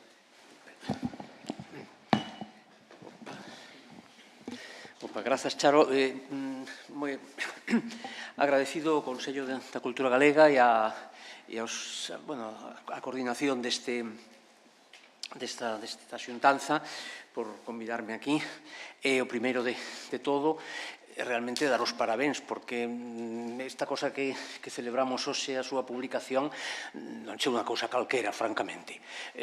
Supoño que xa yo diría moita xente hoxe, pero eu que sufrín a Biblioteca da Real Academia da Historia nunha época lamentable, falo do ano 1980 aproximadamente, cando estaba, me fui ali, porque era o único sitio que se me ocurría que estaba, bueno, eu consultara isto entre a Biblioteca da Real Academia da Historia, que era un sitio absolutamente siniestro, presidido por aquel Dalmiro de la Válgoma, que se chamaba, e que tiña unha xente, porque era terrible, vamos, era terrible, o sea, terrible, o sea, e despois, bueno, o resto do Museo de Pontevedra, con eso completabas a obra, pois pensar que ahora isto pode estar publicado e que se pode ver unha edición tan bonita, por outra parte, como esta, de verdade, que eu alegrome e creo que non sei que cousas fixo, non teño un balance do que fixo o Consello de Cultura Galega, pero isto é das cousas importantes, unha delas. Bueno, iso primeiro, o sea, amiguiños sí, pero a obra dos 600 pregos polo que vale. A segunda é que, en realidad, tampouco teño moito que ver con Sarmiento, por iso tamén agradezo a subtileza de que me trouxeran aquí, porque eu, en realidad, o único que fixen foi hai como 40 anos dedicarlle, non sei, son entre 10 e 15 líneas a Sarmiento e por riba de todo para chamarlle antiindustrialista e anticapitalista. O sea, que máis ben debían evitarme que outra cousa, non? Pero, bueno, así. Despois, curiosamente, aquelo, sobre todo, de antiindustrialista... Medio, sí, porque aquele era novo, ahora xa non, e 40 anos despois un xa, en fin, é moito máis matizado en todo, non? E ademais creo que, bueno, logo explicarei un pouco isto. Bueno, en todo caso, despois sí que houve xente que retomou isto do... Isto foi en 1982, así. Logo houve xente que escolleu moito esa idea do antiindustrialismo de Sarmiento e houve debates e tal e cual, nos que eu non participei, por certo, e, bueno, agora teño un pouco ocasión aquí de volver. Tampouco vou facer eso. Bueno, vamos a ver, xa van... Non sei se me esquezo algún agradecemento, algún comentario inicial, se non xa o irei despois durante a intervención quitando a flote. Bueno, vamos a ver, xa van algúns anos, en que Fausto do Pico, un compañero meu, e Ernest Lluch explicaron como dentro Fausto en concreto decía, dentro de la impresionante erudición del monje benedictino no es lo más notable su conocimiento de la literatura económica.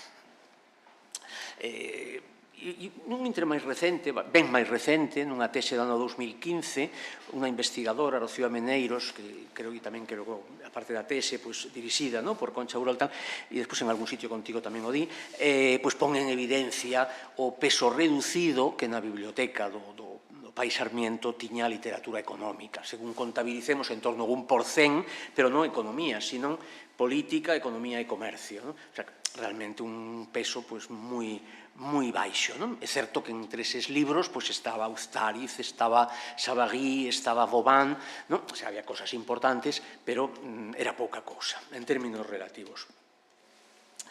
Hai outra xente, tamén ten dito que en realidad os apuntes o que dedicou Sarmiento a temas económicos, non son eu, digo outras persoas, foron, digamos, chispazos, foron informes, foron cuestións, moitas veces que eran comentarios que facía, ou informes, ou pequenas líneas, como en outros aspectos da súa obra, a demanda, baixo demanda de algunhas institucións que lle pedían un informe sobre algo, que orientara sobre algo, ou de amigos, ou mesmo de parientes, por exemplo, do seu irmão, que era comisario de Mariña en Pontevedra.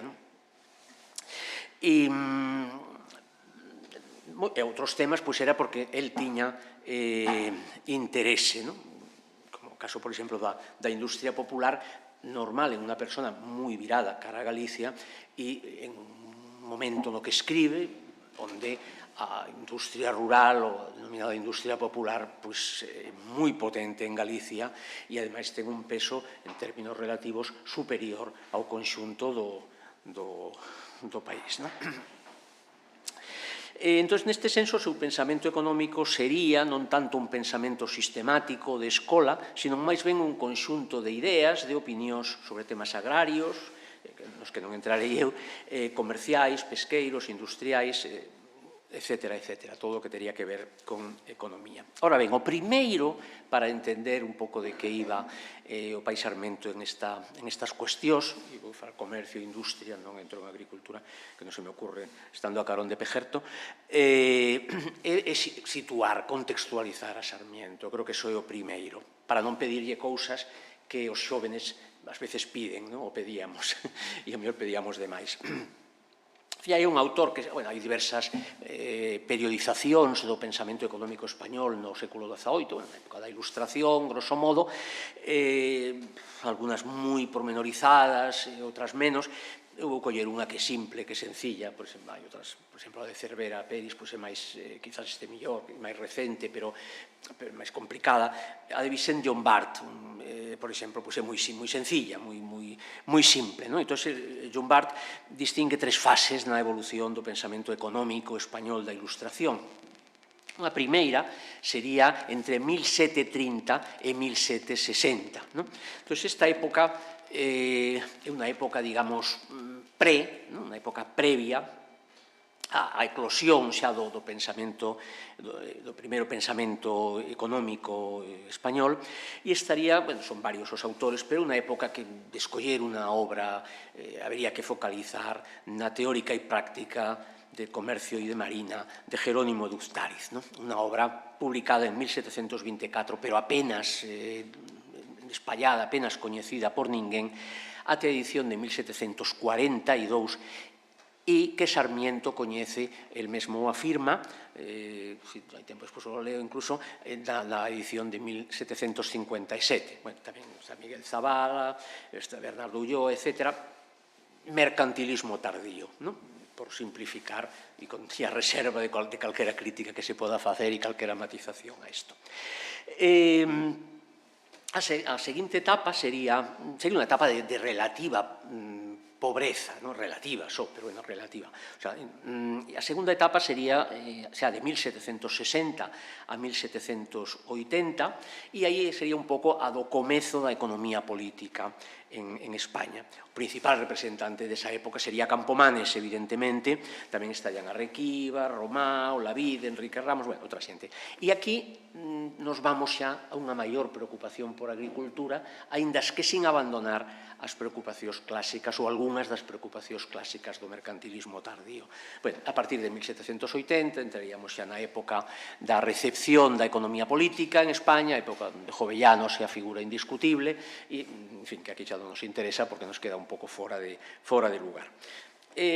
Sarmiento, que desenvolve os seus apuntes económicos máis ou menos entre 1740 e 1763-64, pero que en todo caso as ideas principais xa proceden dos anos 40, é dicir, porque revisando, se un revisa a obra que hoxe se presenta e ve outras cosas anteriores, o que ve aí de economía en realidad casi todo xa estaba de antes, no epistolario, por exemplo, que tamén está publicado polo Consello, pois as ideas realmente que aparecen na obra dos pregos están xa esas ideas casi todas antes. Entón, máis ben na segunda mitade dos 40 e primeira mitade dos 50. Por lo tanto, Sarmiento entraría de cheo nese primeiro período, sería un dos pensadores desa época dominada polas ideas de Jerónimo de Ustariz. Neste período, como decía antes, a recepción do pensamento económico europeo é moi reducida, hai algunhas traduccións, pero non moitas, algunhas están feitas, pero apenas son coñecidas, non hai unhas institucións que dean un pulo importante ao debate económico, non hai academias de agricultura, non hai sociedades económicas de amigos del país, non hai xuntas, e, polo tanto, Sarmiento non estará nas mesmas condicións de partida, por moito que se esforce, nin de lonxe, por medio que se mate, que busque amigos libreiros e tal, non está nas mesmas condicións que un Campomanes e non digamos que un Jovellanos ou que un Rumá. Consonte a súa situación, na época que lle tocou vivir, a principal obra que máis cita e que máis parece interesarlle efectivamente Ustariz. Cita en varias ocasións, coñece a súa obra, pero se vemos que utiliza de Ustariz, sobre todo o que lle encanta a Sarmiento de Ustariz son as estatísticas. Son as estatísticas sobre as importacións de lá, os comentarios que fai sobre a mesta, este tipo de cousas. E moitas veces afástase das súas opinións. A avaliación que fai Sarmiento da agricultura, por exemplo, como base da economía e da sociedade, non é a de Ustariz, non ten nada que ver con Ustariz. E na realidade remata por acabar un pensamento propio que terá unha influencia moi directa sobre Campomanes e o seu traveso sobre Jovellanos, o que é un pouco resultado da súa originalidade, relativa originalidade. El mesmo explica como don Jerónimo de Ustariz dio a la luz el año 1724 un tomo en folio con el título de no sé qué, yo uso la tercera impresión de 1757. Luego fala tamén un pouco de Savary, pero non vou ler. Un pouco, a partir de aí, unha segunda cuestión, é dicir, decía que unha das cousas que distingue a Sarmiento de Ustariz é a súa avaliación sobre o que representa a agricultura, pero Ustariz era basicamente un home focado ao comercio e formaba parte desa tradición, por máis que tardía, do mercantilismo. Entón, o tema das compañías privilexiadas, o tema do comercio, dos aranceis, dos impostos, é un tema que no que Sarmiento colle só unha pequena parte e outra rexeita de plano de Ustariz. Por exemplo, Sarmiento restrinxe, é máis restrictivo co comercio do que era Ustariz. El comercio debe hacerse de los frutos que no son precisos, que sobran o pueden sobrar para su extracción y para la introducción de los frutos que son necesarios y no los puede llevar la tierra. Es decir, o comercio debe ser de aquelas cousas que non son básicas, que non son esenciais, aquelo que sobra.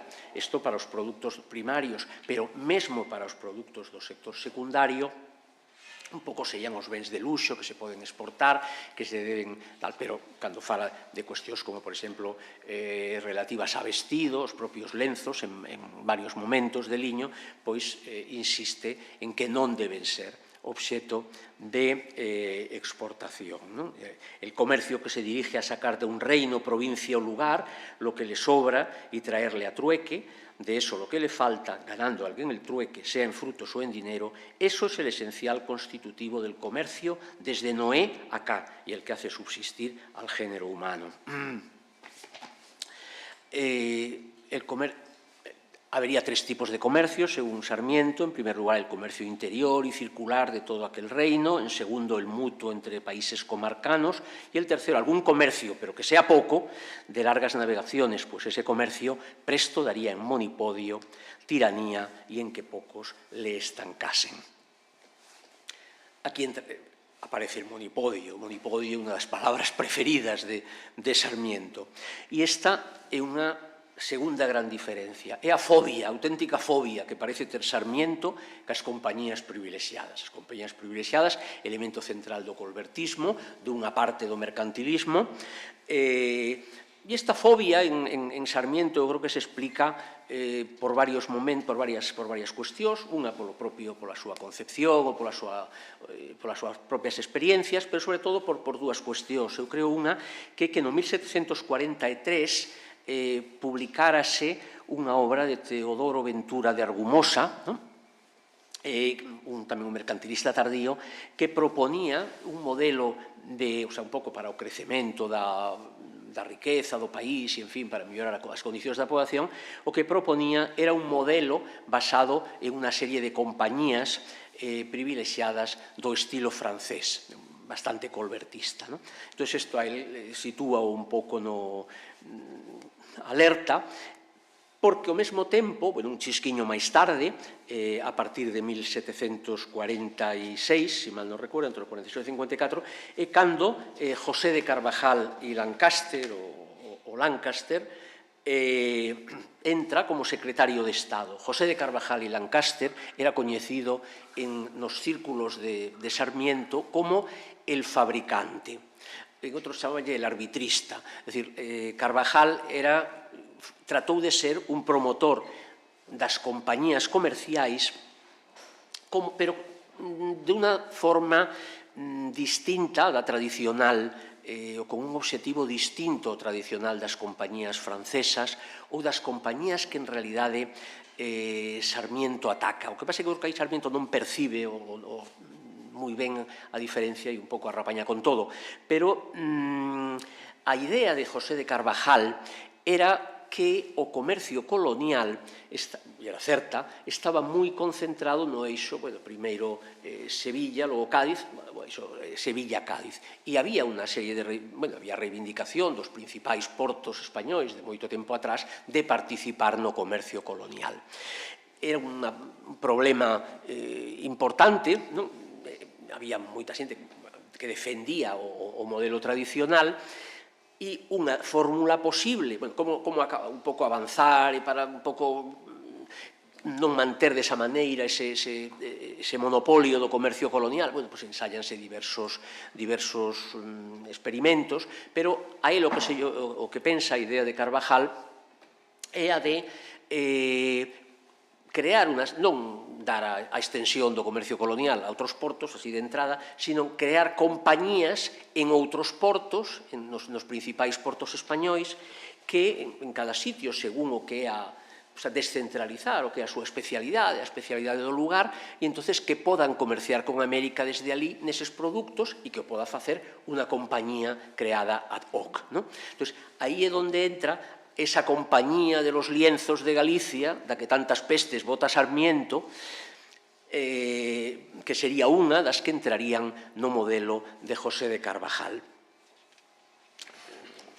Teño por aquí, en algún sitio sí está o que dice da compañía de los lienzos. Dice, la compañía de lienzos en 1847, en unha das cartas ao seu irmão, 1748, explica: la compañía de lienzos en Galicia para la extracción de ellos a la América es el más garrafal desatino que se ha usado y la más perniciosa providencia que se pudo proyectar para aniquilar este pobre reino. Con solo el útil de 4 pícaros, que ya tienen estancado el dinero a millaradas, lo aumenten a millonadas para ponerlo en Madrid. insiste mucho en que el comercio se debe hacer de los frutos que no son precisos y tal, y que los lienzos pues no son muy precisos y tal y cual, ¿no? Un poco o de siempre. Por lo tanto, en esta segunda cuestión sitúase xa moi distinto de Ustariz e ao marxe ou moi en contra das posicións de José de Carvajal, que ao mesmo tempo un home poderoso en aquel momento e con quen el ten relacións, porque José de Carvajal encargalle varias tarefas, falle varios encargos, ¿no? Un deles sobre o Palacio Real e as pinturas do Palacio Real e non sei que máis. Pero, bueno, en isto está moi tal. E aquí un pouco enlazamos que a terceira das cuestións a comentar, porque senón, para non enredarme moito, que sería a desa industria popular, a deses lenzos que serían o obxeto da compañía de los lienzos do negociante, do fabricante, era o fabricante, non se dice negociante antes, era o fabricante, José de Carvajal. Sarmiento, en este sentido, no da industria popular, inicia un tema, non é que sexa el o primeiro que o toque, pero sí é quizás pero el sí é dos escritores do século XVIII, o primeiro que o toca, que relativamente o teoriza, incluso podíamos decir, conseguindo así unha influencia en escritores posteriores, sobre todo como Campomanes ou como Jovellanos, sobre todo quizás Campomanes, que van tomar as ideas básicas de Sarmiento. Aí, en eso sí que ten un pensamento económico, entre comillas, innovador, o sea, novo, polo menos, non o trataran outros antes na maneira en que o trata él. Entón, vou tratar de resumilo en tres ideas básicas. Na primeira delas sería que, posto que a agricultura, e iso Sarmiento repite 30.000 veces, é a fonte básica de riqueza, en ese sentido tamén distanciándose dos mercantilistas e acercándose aos fisiócratas e a todos os agrónomos non estrictamente fisiocráticos da década de 1760, posto que a agricultura é a fonte básica da riqueza, as manufacturas aparecen como un recurso daqueles pobres que non teñen agricultura ou que teñen problemas ca agricultura. Explica, na obra dos Pregos, los países montañosos, áridos, estériles y que poco o nada producen, son los que se vieron precisados a buscar fuera lo que necesitaban, y siempre mediante un trueque. Y como esto no lo podían hacer con frutos de la tierra, inventaron algunas producciones de sus manos para hacer el trueque o comercio. De esto se originaron las fábricas y todo género de manufacturas, para poder cambiar. A segunda sería, e sae de aí, que a industria é un complemento da agricultura. E Sarmiento recomenda para Galicia moitas fábricas, o sea, fala de moitos tipos de fábricas, explica por qué, tal e cual, de fábricas de panos, fábricas de xabón, outras diversas, sempre refírese a fábricas domésticas. O lugar onde a fábrica que recomenda quizás que se pode ver como un elemento maior de modernidade ou como un elemento máis próximo ao que será a industrialización moderna é a referencia que eu só lle coñezo en un lugar cando fala das ferrerías, da existencia en Galicia de unha rede de ferrerías situados, el fala entre Ribadeo e a fronteira de Portugal, quere decir basicamente a antigua provincia de Mondoñedo e a área do Caurel, fala de que se debía ou que se podía establecer unha fábrica de hierro colado. Unha fábrica de hierro colado é o que foi, por exemplo, Sargadelos, o que era Liérganes e La Cavada, que sí representaba un paso, digamos, distinto ao que era a industria popular. Un tipo de industria un chisquiño máis concentrada, unha fábrica de ferro coado, pois como as que existían en aquel momento eran moi comuns nos Urales ou en certas partes de Inglaterra ou en Estiria, en Centro Europa, pois era un lugar onde había un forno de 10 metros, 12 metros, tampouco máis de altos, outras veces menos, donde traballaba un máximo, a mellor, de 20 persoas ou algo así, ¿no? Logo tamén había xente, os auxiliares e tal, pero sempre estaban situados no medio rural. É dicir, este tipo de instalacións nunca, estaban nas montañas, en lugares donde había carbón vegetal, porque nesa altura, ainda que habíase alguna pequena excepción, pero o 99% dos fornos que fabricaban, dos altos fornos que fabricaban ferro coado, eran fornos de carbón vegetal. Por lo tanto, tiñan que estar situados en bosques, lugares recónditos, moi lonxe normalmente das cidades. Por lo tanto, inda que era unha cosa un pouco máis grande, un pouco máis próximo ao moderno concepto de industria, teño que ir acabando, non? Supoño. Vale, tomo nota. Pois logo non rompían a idea da industria rural. Entón, por resumir, e tal, vamos un pouco saltar algunhas cousas. E a terceira era que, polo tanto, a industria debía ser popular. El lienzo en Galicia es género de segunda necesidad, es infinito el que se necesita, los más de los gallegos se visten de lienzo, tal cual. Dice, pero si 4 usureros logran con el dinero en mano comprar a bajo precio una multitud de piezas de lienzo para embarcarlas y extraerlas, al punto se subirá el lienzo y los que vendieron a 4 necesitarán comprarle a 8 para vestirse, recurriendo a los extranjeros.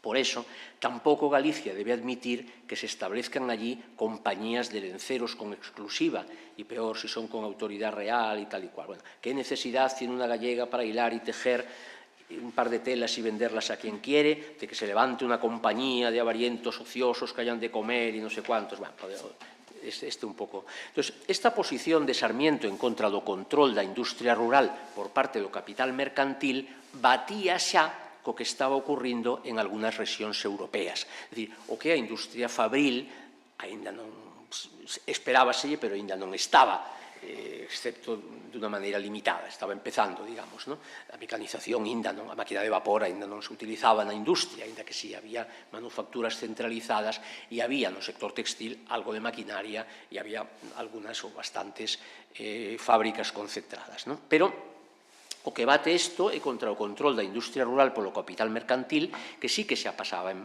bastantes rexións europeas, onde se estaba establecendo o sistema de encargos, o putting out, o Fairlax System, e que sería a vía que en moitos destes sitios conduciría á industrialización. E batía tamén esta idea con outra tendencia, que era a localización da industria nas cidades. Porque Sarmiento tamén era absolutamente contrario a aglomeración, as aglomeracións de población. Sarmiento, que despotrica con Madrid por todas partes, non só despotrica contra Madrid, tamén despotrica, por exemplo, contra Ferrol, que lle parece unha cidade excesiva contra a localización do arsenal de Ferrol. Seguro que coñecen o que di de Ferrol. Dice, supongo que en el Ferrol se deshará lo más de lo hecho y se fabricará otra cosa según el capricho de los arquitectos. Ojalá se arruinase de vez todo lo obrado y plantasen el astillero en Tetuán, pues no ocasionó en Galicia sino coluvie de canalla, de ladrones, de vicios, de extorsiones, de subir los precios, de apurar los géneros, de ociosos y de malvados, a vuelta de tales cuales pesos. Esto escribe en 1760, cando o Arsenal está no auxe, a década dos 50, a principal década de crecemento da cidade de Ferrol, bueno, sigue hasta 80 e tantos, pero cando un pouco isto se observa, e isto liga tamén en algún lugar cos catalanes, que tamén son outra plaga terrible, e que os catalanes, el un pouco percibe bastante ben en realidade o que veñen os cataláns a Galicia, nun principio, polo menos, que menos a sardiña e máis o viño. Bueno, en conxunto, Sarmiento está contra todo tipo de centralización da produción industrial, tanto a que se producira no rural desde o capital mercantil como a calquera tipo de fábrica centralizada. Esta é a versión, a centralización a que ten sido interpretada algunhas veces como antiindustrialista e anticapitalista, eu mesmo fixen na miña xuventude, e outras máis tense visto como unha defensa da economía moral dos pobres, como unha defensa dese consenso sobre o que é lexítimo en economía.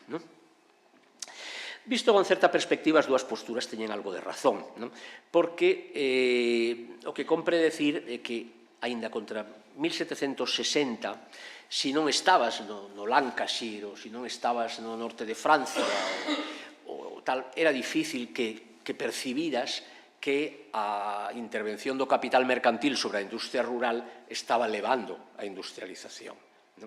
Fora de lugares como eses era difícil ter esta percepción. Por lo tanto, tampouco se lle pode pedir a Sarmiento que nin siquiera os libros que estaban a súa disposición nin tal falaban nada desto, nin indicaban nada desto. Por iso, esta controversia, en realidad, hai un pouco das dúas cousas, pero esta controversia, cando cobra sentido, non é con Sarmiento, a que non se lle pode penalizar, tampouco penalizar, pero nin criticar por esta ausencia, pero sí a Campomanes ou sobre todo a Jovellanos, porque de aquela, cando eles falan da industria popular e repiten basicamente, sobre todo Campomanes, os argumentos de Sarmiento, en aquel momento sí que xa hai outra información, hai outras realidades e xa é máis evidente que esa posición é antiindustrialista e anticapitalista. Pero Sarmiento non ten culpa. Muchas gracias.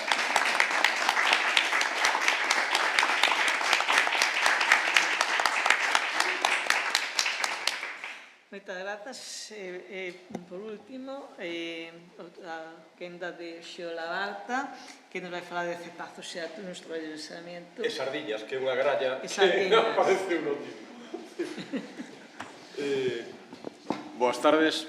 En primeiro lugar, o meu agradecemento ao Consello da Cultura Galega, que foi a miña casa lá hai 30 anos,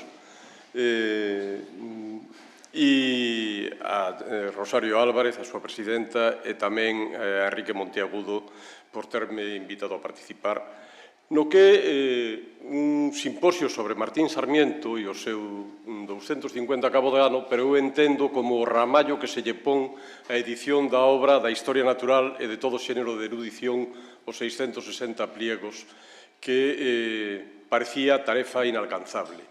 E na que en algún momento, alá polo 2007 ou 2008, a instancias de Ramón Villares, daquela presidente do Consello da Cultura Galega, e eu, coordinador institucional do CSIC en Galicia, pois movimos para esta coedición que hoxe se ve que ten finalizado por fin e que en Galicia hai que pensar que os tempos son dilatados, pero que todo ao final chega.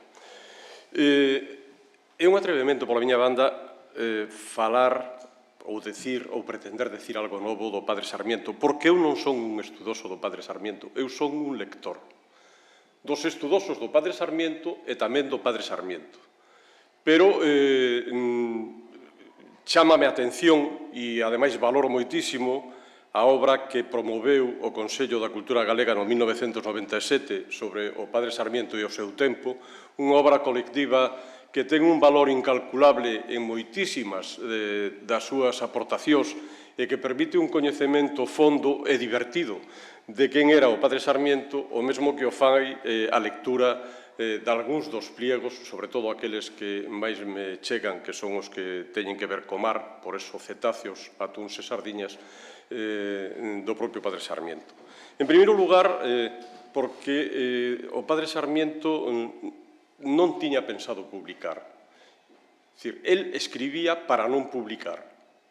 E queixábase, moitísimo, de que os seus pliegos que mandaba aos seus demandantes de análisis e de información, que para eso traballaba, até o extremo de que, según o profesor Pensado, as 2/3 partes dos seus escritos responden a demandas concretas que lle facían pois a xente que se relacionaba con el ao redor do mosteiro de San Martiño ali en Madrid e que eran fundamentalmente desde o conde de Aranda hasta o duque de Medina Sidonia, xente toda de poder e coñecemento. Tamén o seu irmán Xavier, do que son ben coñecidas as súas cartas, e todo eso, el queixábase de que el mandaba escritos e pliegos, pedíalles copia a quen llos mandaba para que lle fixeran unha copia, ninguén llos devolvía, e, polo tanto, pois dai ven esa queixa que plantexaban moitos dos estudiosos de Padre Sarmiento de como estaba esnaquizado todo o seu coñecemento. Pero, sendo unha persona que, ademais, decía que eu escribo porque non teño cousa mellor que facer vivindo retirado e tan só no meu recuncho, como lle escribía o conde de Aranda, deu a facer cantidades, como estamos vendo aquí, en estas distintas intervencións, e como vimos en todos os outros traballos de anteriores estudiosos, como o profesor Pensado, ou Filgueira Valverde, ou Francisco López Capón, no que toca ao tema pesqueiro, que escribiu tamén moito sobre Sarmiento, ou Paco Díaz Fierros, desde o punto de vista da historia natural, que tamén lle dedicou a análisis a todo elo, pois vemos que conseguiu facer unha forma de situarse no mundo e de dar resposta aos problemas que se lle ocurrían. El vive nun momento en Galicia, porque el se referencia moitísimo a Galicia, tamén a Mesta e tamén a outro tipo de cuestións que lle plantexaban, no que había unha industrialización tecelán, a sardiña, o comercio marítimo, os conflitos dos foros, e coincidía, ademais, coa chegada a Galicia dos industriosos cataláns, que viñan buscando materia prima porque o Tratado de Utrecht pechara o acceso ás pescarías de bacallau de Terranova e, polo tanto, había un déficit no mercado español de produto salgado, de proteína para o comercio. E, ademais, coincidía coa matrícula do mar, que é outro dos elementos nos que Sarmiento fai contrapoñer a posición dos cataláns coa posición dos galegos. A matrícula do mar quitáballe a prevalencia sobre toda a capacidade pesqueira e de actuación sobre o mar e de extracción de produtos pesqueiros á Iglesia e aos mosteiros e pasaba á propia Coroa Real, pero sometía aos matriculados do mar a estar disponibles para as levas sucesivas das guerras que a propia Coroa levaba e todo elo limitaba, digamos, a capacidade extractiva, no que era o medio litoral, en un momento, ademais, no que vivía Sarmiento, que había un incremento demográfico da poboación peninsular e que había tamén un incremento da explotación do mar para aportar alimento en unha situación de crecemento desa poboación. En ese tempo, coincidindo no tema marítimo e no tema do mar con Cornide de Saavedra, Saña de Regua e co seu irmán Xavier, que eu entendo que debe de interpretarse tamén como outro dos grandes ilustrados no mundo do mar, como ben mostran as epístolas que hai intercambiadas entre eles e as reales ordenanzas publicadas por Xavier Sarmiento sobre as pesquerías da provincia de Pontevedra, que son, digamos, unha luz que vai a alumear ao que é a xestión das pescarías e a ordenanza, sobre todo da pesquería de Sardiña, a partir de aí en outras provincias marítimas, e non só en Pontevedra, pois esa situación leva a que el empece a pararse no mar e a dedicarlle máis tempo ao mar. E chega a decir, nunca pensei que ia entender tanto sobre os peixes, pero hai tal abundancia deles en España, en xeral, e en especial, falando en Galicia, que me quedaría moi curto neste asunto se non dese algunha noticia sobre peixes e mariscos, que serven e poderían servir para o comercio. El realmente entra no mundo do mar polo seu irmán, pero tamén polo duque de Medina Sidonia. E hai que ter en conta que cando fala do mar e cando fala de historia natural, Sarmiento ten unha palabra que é a que o define.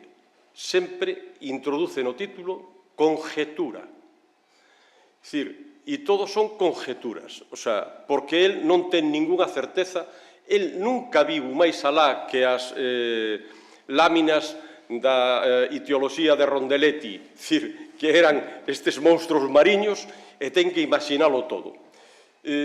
Para nós, que temos YouTube e que podemos acceder a como funciona sobre un banco de sardiña escapando dos seus sucesivos predadores, señan ben paxaros, señan golfiños, señan merlíns, señan candorcas, que todos, acabando coas baleas, que todos actúan sobre a sardiña, e esa é a concepción que Sarmiento é capaz de ver e de entender como unha cadea trófica, donde está todo interrelacionado. E iso é o que ten unha relevancia especial cando fai referencia ao que pasa nas rías galegas. Sarmiento lállase, hai que pensar que cando Sarmiento vive xa non hai pesca de baleas. Hai un libro precioso que moitos de ustedes coñecerán, que de Valdés Hansen, es decir, Los balleneros en Galicia del siglo XIII al siglo XX, editado pola Fundación Barrié, que é unha verdadeira maravilla de estudio e de libro, es decir, o sea, polo ben editado, ben cuidado e polo moito que se aprende en el, es decir, sobre as baleas. No tempo que vive Sarmiento non hai pesca de baleas. E el lállase de que, es decir, co que rinden as baleas, porque ele estudia e ele, decir, que sucede en Islandia, que sucede nos países nórdicos, o sea, onde todavía están activas as pescas de baleas, como aquí, cando entra unha balea nas rías, o sea, este verán, recordarán moitos de vostedes que unha balea, un rorcual enano, entrou en Combarro e quedou apresado dentro do muelle de Combarro. Bueno, pois eso é a fórmula normal, é dicir, este verán hubo un avistamento de 54 rorcuales azuis, é dicir, na beiramar de Galicia, é dicir, pois isto que el vivía e sabía, tanto pola relación co seu irmán como polas viaxes que facía a Galicia, é dicir, chamaba a atención de que os pescadores non se dedicaran a elo, el hallábase delo.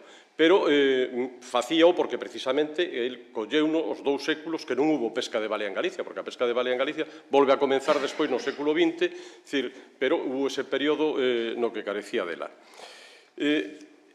Para Sarmiento asombráballe que non houbera atención aos peixes en Galicia e decía que, según Sarmiento, en Galicia existían 240 especies de peixes, polo que con 240 documentos escritos e 240 láminas que quería que se fixeran a escala, faríase a etioloxía de España ou a historia natural dos seus peixes. Pois ben, nas obras de Rondelete, de Gesner e outros, só aparecen en España 47 nomes, dos cales 12 son casteláns e o resto son portugueses. El sostén que o rei debía de mandar a curiosos para que recorreran a beiramar e foran aprendendo os nomes dos distintos produtos e foran recollendos. E se non había nome en castelán, que se puxera o nome galego. E esa é a recomendación que dá.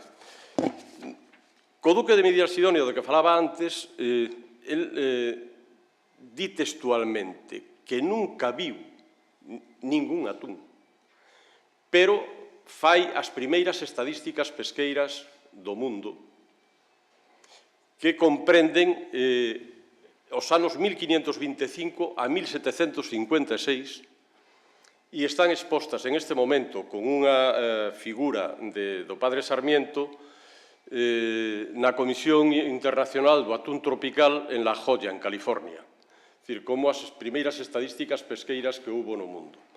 E isto foi polo encargo que lle fixo o duque de Medina Sidonia, amigo del, e con tertulio no mosteiro, para que estudiara que pasaba coas almadrabas. E en ese momento, cando el empeza a relacionar toda a ecoloxía, o sea, ver as relacións que hai entre as sardiñas, que son a presa dos atúns, ver a relación que hai coas candorcas, ver a relación que hai cos golfiños e que todos están actuando e que todos traballan sobre a sardiña, tanto abaixo nas almadrabas do sur como aquí en Galicia.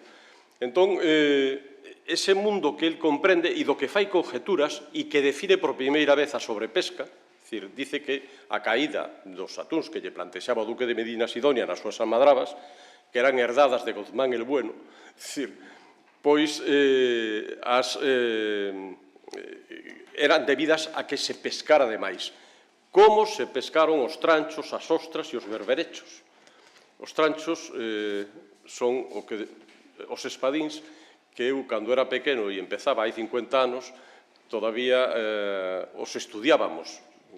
E hai tesis de doutoramento feitas sobre o espadín e hoxe desapareceron das pescarías galegas. En definitiva, Sarmiento vai a entrar na ordenación co seu irmán das pesquerías de Sardiña, vai a buscar como regular a interacción, das candorcas, dos golfiños, das baleas, pero todo sempre sobre a pesquería de Sardiña. E el sabe e está convencido que non vai nunca a convencer aos pescadores de que maten os golfiños, que é o que el propón porque son depredadores das sardiñas, ou de que consigan explotar e pescar baleas que tamén son depredadores de sardiñas, porque hai toda unha serie de supersticións en torno a elo que levan mesmo a que teñan que os cregos do Santo Oficio seren contratados para intentar sacar aos golfiños das rías e que deixen de facer estragos nas artes de pesca da sardiña. En definitiva, hai algo que o saber deste ilustrado erudito, desde os seus libros, pero con unha intensa interacción dende a súa celda co mundo e os poderes do seu tempo, que eu creo que esa é a clave de por que nos interesa tanto, por que aceptamos as súas conjeturas, por que aceptamos eses males humores, como, por exemplo, o que dixo de Ferrol que nos contou agora Xan, forman parte, digamos, de unha visión global do mundo e de unha enorme capacidade de activismo económico, social e científico para intentar cambiar as cousas do seu tempo. E nada máis e moitas gracias.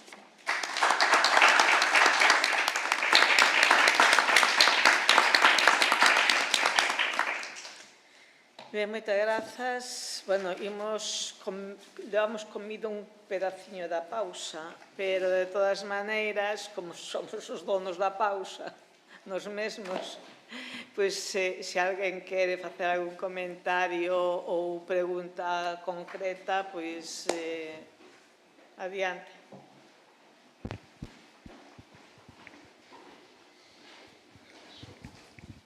Bueno, é que eu estou extraendo do que o que escoitei esta tarde, o que escoitei a mañán, e algunha lectura sobre a obra do autor que estamos a tratar, de Sarmiento, a idea de que hai dúas personas, ou, vamos, dous persoeiros, nunha mesma persoa. Dun lado está o erudito, que eu penso que merecería incluso a condición de aquela definición que se daba no Renacemento de o homo universale, porque parece que trataba prácticamente todo, pois eu que sei, a lingüística, a botánica, a etioloxía, en fin.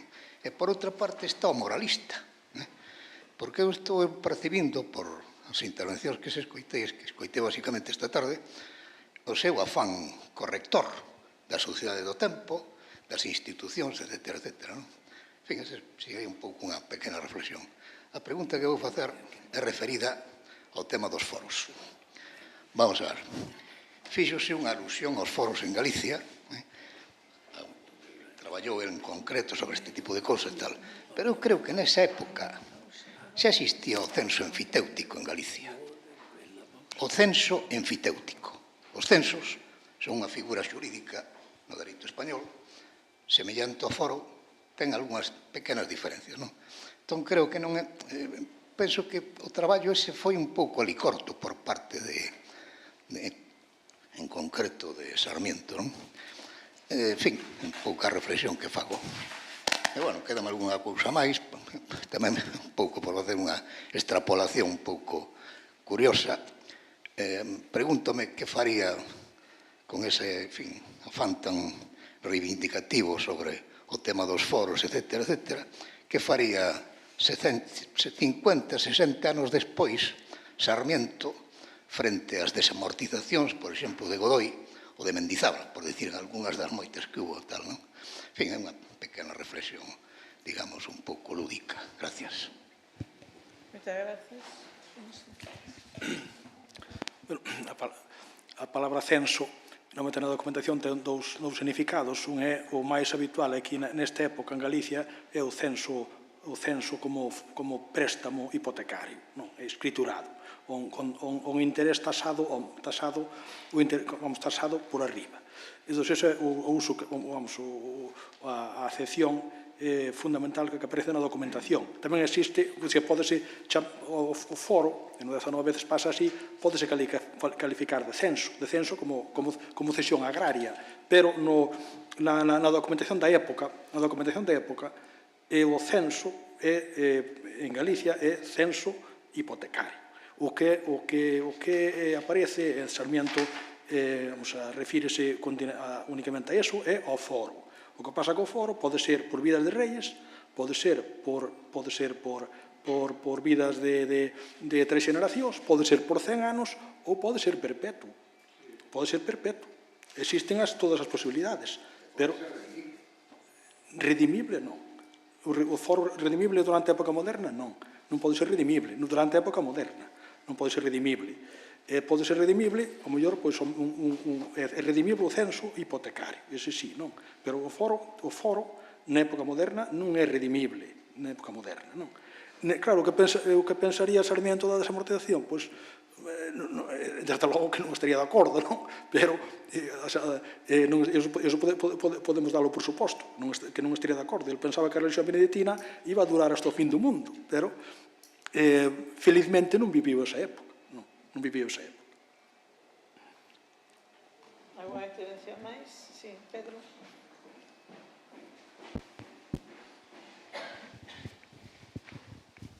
Gracias. Es un comentario dirigido a San Carmona y a Ursula Barta. Es en relación a la postura de Cornide, que a mí me recuerda muchísimo la postura de Sarmiento, en tanto que anticapitalista y antiindustrialista en relación con las pesquerías de los catalanes y la explotación de la pesca por parte de los catalanes, en que él se manifiesta defensor, dice, de los intereses de los pescadores gallegos contra la invasión de los capitalistas e industriales catalanes, ¿no? Y, por otro lado, todo lo referente a las reales ordenanzas de su época en relación a todo este problema de la matrícula del mar, etcétera, etcétera, de alguna forma parece que él se posiciona en una postura que a mí me recuerda muchísimo la del Cornide, pero, sin embargo, no hay en su obra ninguna referencia, perdón, a la de Sarmiento. En su obra no hay ninguna referencia a una influencia directa, a una lectura diferente. Yo he trabajado mucho sobre la figura de Cornide y no encuentro ninguna relación entre los dos. Ni si en su estancia en Coruña, la estancia de Cornide en Coruña, explicable porque se mantienen posturas diferentes en relación a los foros, por ejemplo, ¿no? Pero, en cambio, en su estancia, la estancia de Cornide en Madrid, cuando forma parte secretaria de la Academia de la Historia y se supone que podría tener una relación mucho más intensa con el monje, no veo en ninguna ni en su correspondencia ni en lo que se ha publicado ninguna referencia. Pregunto, ¿conocéis alguna posible influencia o relación entre ambos personajes que defienden posturas tan similares? É que eu creo que Cornide, cando escribe a historia de los peces, é que posterior sendo tamén un anti-industrialista, sobre todo anti-xávega, porque aí o mundo se dividía entre o cerco e a xávega, despois viñan todas as demais cuestións que eran as tecnoloxías de Salgado, Salazón, en fin, que foi o que trouxeron tamén de novo os cataláns, e que variaron, pero desto saben máis xan que eu. Pero eu creo que non coincidiron, eu desde logo creo que a historia dos peixes de Cornide está escrita con posterioridade, ou publicada cando menos, porque deben de ser do 1760 e algo, non? Sí, por eso, e... O que hai, creo que os escritos de Sarmiento son anteriores, claro, porque isto xa insistía eu antes, de que aparezan moitas cosas aquí nos anos, nos 660 pregos, que son correspondentes á década de 1760, en realidade moitas das cousas das que fala aí son cosas anteriores, feitas anteriormente. Por exemplo, no epistolario, nas cartas ao seu irmão, o Xavier, pois hai cousas, hai alguna onde lle pregunta que tal vai o cerco de Pontevedra e tal. E despois hai outros sitios, e vos fixastes en algún sitio, que fala dos asturianos, unos misteriosos asturianos, e tamén fala pestes deles, Pola pesca, claro, porque en realidade o que está pasando co cerco de Pontevedra non é casualidade que lle pregunte polo cerco de Pontevedra, porque o cerco de Pontevedra desaparecera, e o que pasa é que os dous Sarmientos, os dous irmãos, están un pouco tratando de refacer, de que se volva a furnir o cerco.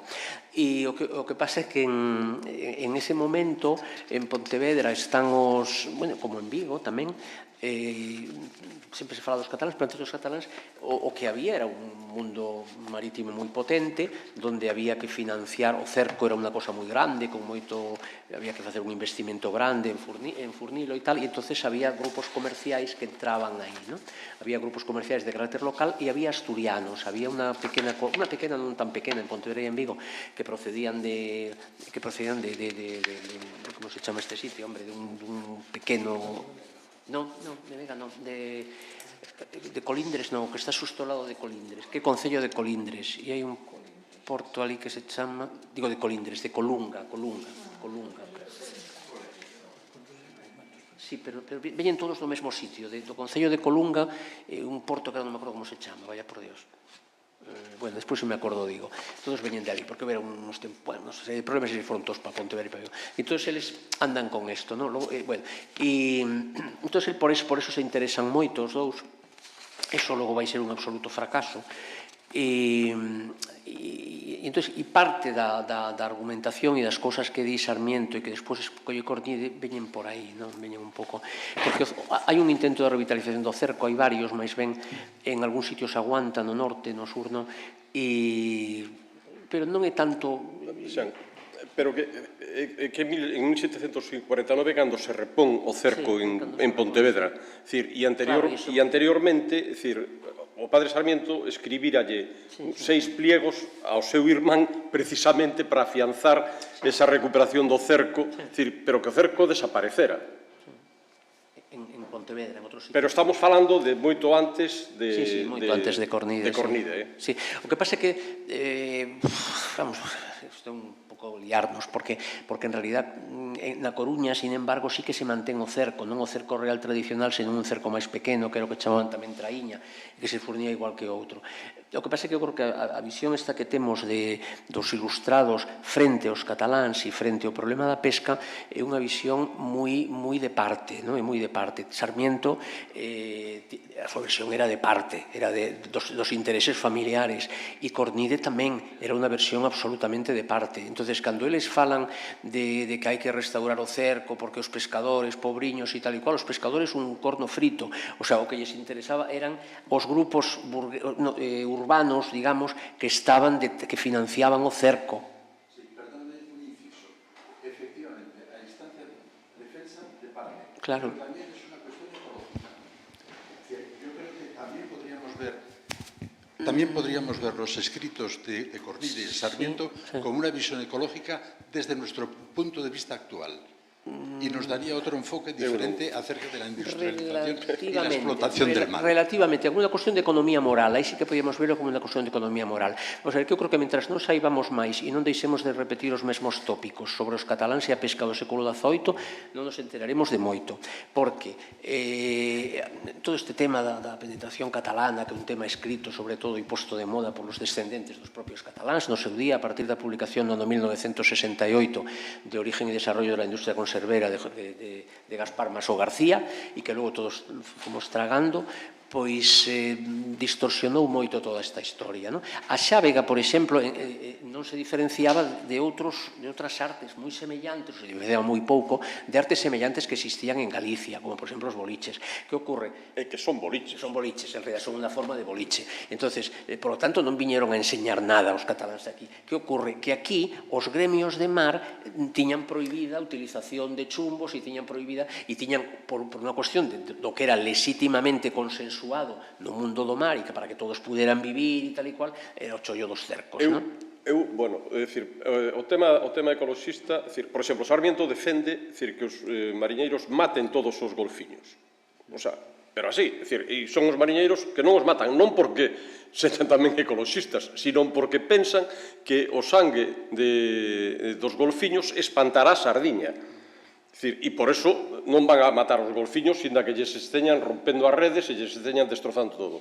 E despois eu creo que o tema dos cataláns, que ten razón Xan en un extremo. Eu creo que é tempo de que empezamos a ver que o tema dos cataláns ten máis que ver coa matrícula do mar, na medida en que eles incumplían a legislación e se escaqueaban os matriculados do mar cataláns de ser requeridos para o servicio da Mariña porque estaban fora do seu territorio e, polo tanto, tiñan unha liberdade de actuación de comercio e de industria que non tiñan os matriculados galegos, que non só na controversia ludista, máis ou menos, que se intentou analizar, e, bueno, eu creo que a ciencia, como di o propio padre Sarmiento, el, cando fala das candorcas de Zumaya, os peces cetáceos de Zumaya, dice, primeiro pensé que eran cachalotes, pero me equivoqué. Saqueino de unha traslocación do nome que lle daban os galegos que estaban ali, Alcandorca, e de aí cheguei a que eran orcas. É dicir, que é un continuo avance, pero eu creo que non son, as historias non se poden, dende logo non podemos ver as cousas hoxe, as cousas de antes coa visión de hoxe. Sobre isto creo que, claro, a veces é difícil de diferenciar, non?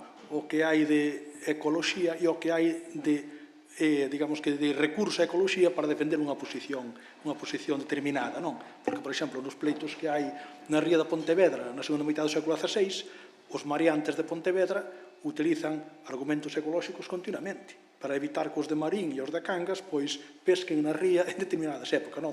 Ou con determinadas artes. Entón, eles o que utilizan é defender o cerco porque era o que controlaban eles, non? Pero eran ecoloxistas, bueno, eu creo que é un argumento que se utiliza nesta luita, non? Polos recursos, non? Ben, pois, se vos parece, son e 55, tendes unha pausa de 5 minutos, porque en punto recomezamos coa presentación. Moitas gracias a todos.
Moi ben, pois...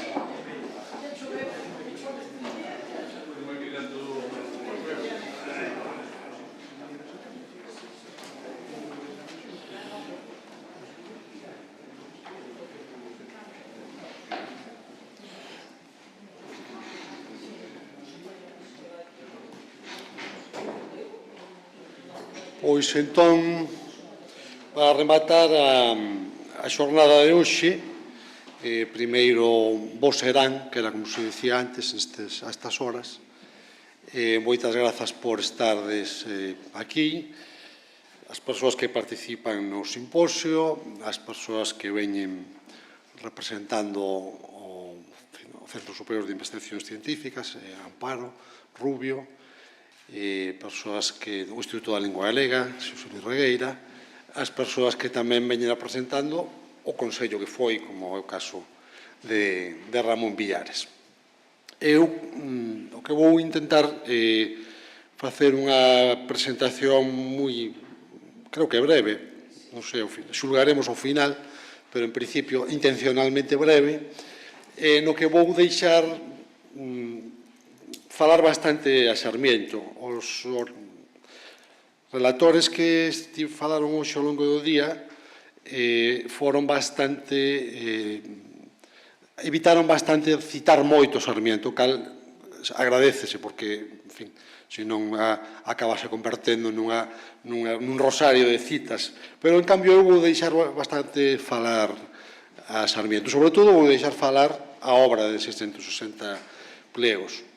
O que vos vou presentar é unha especie de resumo adaptado da introdución xeral que está no volume, deixando aparte, bueno, unha serie de aspectos que teñen que ver coa ubicación da obra, a ubicación cronolóxica, a ubicación na traxectoria biográfica e intelectual de Sarmiento, entrando un poquinho máis nos contidos, na estrutura, se é que se pode chamar así, no método de traballo, no que isto revela sobre o pensamento sarmentino. Como vedes, polos 4 volumes que xa temos aquí na mesa, falta o quinto que está no prelo, non chegamos por poucos días a telo impreso, pero vai sair impreso moi pronto. Como vedes, estamos ante un escrito de dimensións considerables, colosais. Son alrededor de 1,5 millón de palabras, 6,5 millóns de caracteres no documento digital. Un escrito que o autor deixou sin titular e que leva o enigmático e desconcertante título de Obra de 660 pliegos, que título que non se debe a Sarmiento. E a primeira pregunta que nos asalta ante un escrito que se titula Obra de 660 pliegos deste tamaño é de que trata esta obra de 660 pliegos. Entón, vou vos dar unha visión panorámica, sintética, parcial, dos contidos. Nunha primeira chega, para non perdernos nos intrincados pasadizos da configuración laberíntica da obra, vou deixar un pouco de banda as numerosas, extensísimas digresións, e logo vou referirme un pouquiño máis ás digresións, sobre todo as máis importantes. No índice cronolóxico da colección Medina Sidonia, a obra aparece registrada deste xeito: sobre foros de los benedictinos en Galicia e historia natural de España. De feito, como xa se comentou hoxe, o asunto dos foros dos Bieitos aparece ao inicio da obra como motivo desencadeante da súa redacción. Na entrada que o propio autor lle dedica no seu catálogo, que fixo el mesmo, dos seus escritos, asegura que en 1762, por decembro, ata agosto de 1766, casi 4 anos, ocupou todo o seu tempo en tratar o asunto dos foros dos benedictinos e sinalando a súa orixe e antigüidade. En realidade, o asunto dos foros representa unha parte, diríamos, mínima dos 660 pliegos, porque son menos da cuarta parte do primeiro tomo, é dicir, menos da 20ª parte do conxunto da obra. Por outra parte, como xa sinalou agora o profesor Saavedra, xa en 1763, que a pragmática de Carlos III, que de alguma maneira viña xa a xulgar o tema de foros, deixaba de ter sentido. O que Sarmiento se quise facendo disquisicións sobre foros. Por tanto, ese é un inicio que desencadea a obra e logo ven o grosso desta obra. A parte máis estruturada dos pliegos abrangue boa parte dos tomos 1 e 2 e nela ofrece un tratamento relativamente sistemático dos reinos vegetal, animal e mineral. O tomo 3 iníciase coa continuación do reino mineral, tratando de metais e minas, pero xa comeza, deriva a puntos diversos de comercio e poboación e deriva máis aínda a asuntos diversos ou aspectos diversos de botánica, farmacopea e medicina. De todos os xeitos, aínda que comezamos a ver unha certa deriva no tomo 3, en toda esta sección máis ou menos estruturada, o autor segue un plan máis ou menos definido. Os asuntos de historia natural que se tocan non están escollidos indiscriminadamente, nin están tratados ad libitum, senón desde unha perspectiva e cunha finalidade utilitaria, isto é, coa mira posta na mellora da economía e da sociedade e da poboación de Galicia e de España. Ademais, no seu percorrido polos 3 reinos da natureza, Sarmiento aplica con certa coherencia un método bastante establecido. Comeza coas denominacións de cada especie da que trata, en castelán, galego e latín, e se ven ao caso en francés ou noutras linguas, que dan paso ás conxeturas etimolóxicas, coas que a súa vez comeza o repaso da bibliografía, desde a antigüidade, que xa se acostuma a aparecer evocada cando se trata da etimoloxía, da orixe etimolóxica, explorando étimos latinos e gregos, ata o seu tempo. E logo seguen consideracións prácticas sobre a súa explotación e posibles melloras. Aí vedes xa, neste método de traballo, vedes como a etimoloxía é un elemento central do enfoque, do método sarmentino, e isto axuda a entender tamén o aspecto digresivo do seu pensamento, do que falarei máis adiante. En certo modo, o proceder deste xeito practica unha versión adaptada e actualizada do persoal método de estudos en que baseou a súa formación, inicialmente humanística e tamén despois naturalística, que describe no tomo 3, Sarmiento. Cuando yo era mozo, no dejaba pasar voz alguna, latina o castellana, que no procurase averiguar sus significados.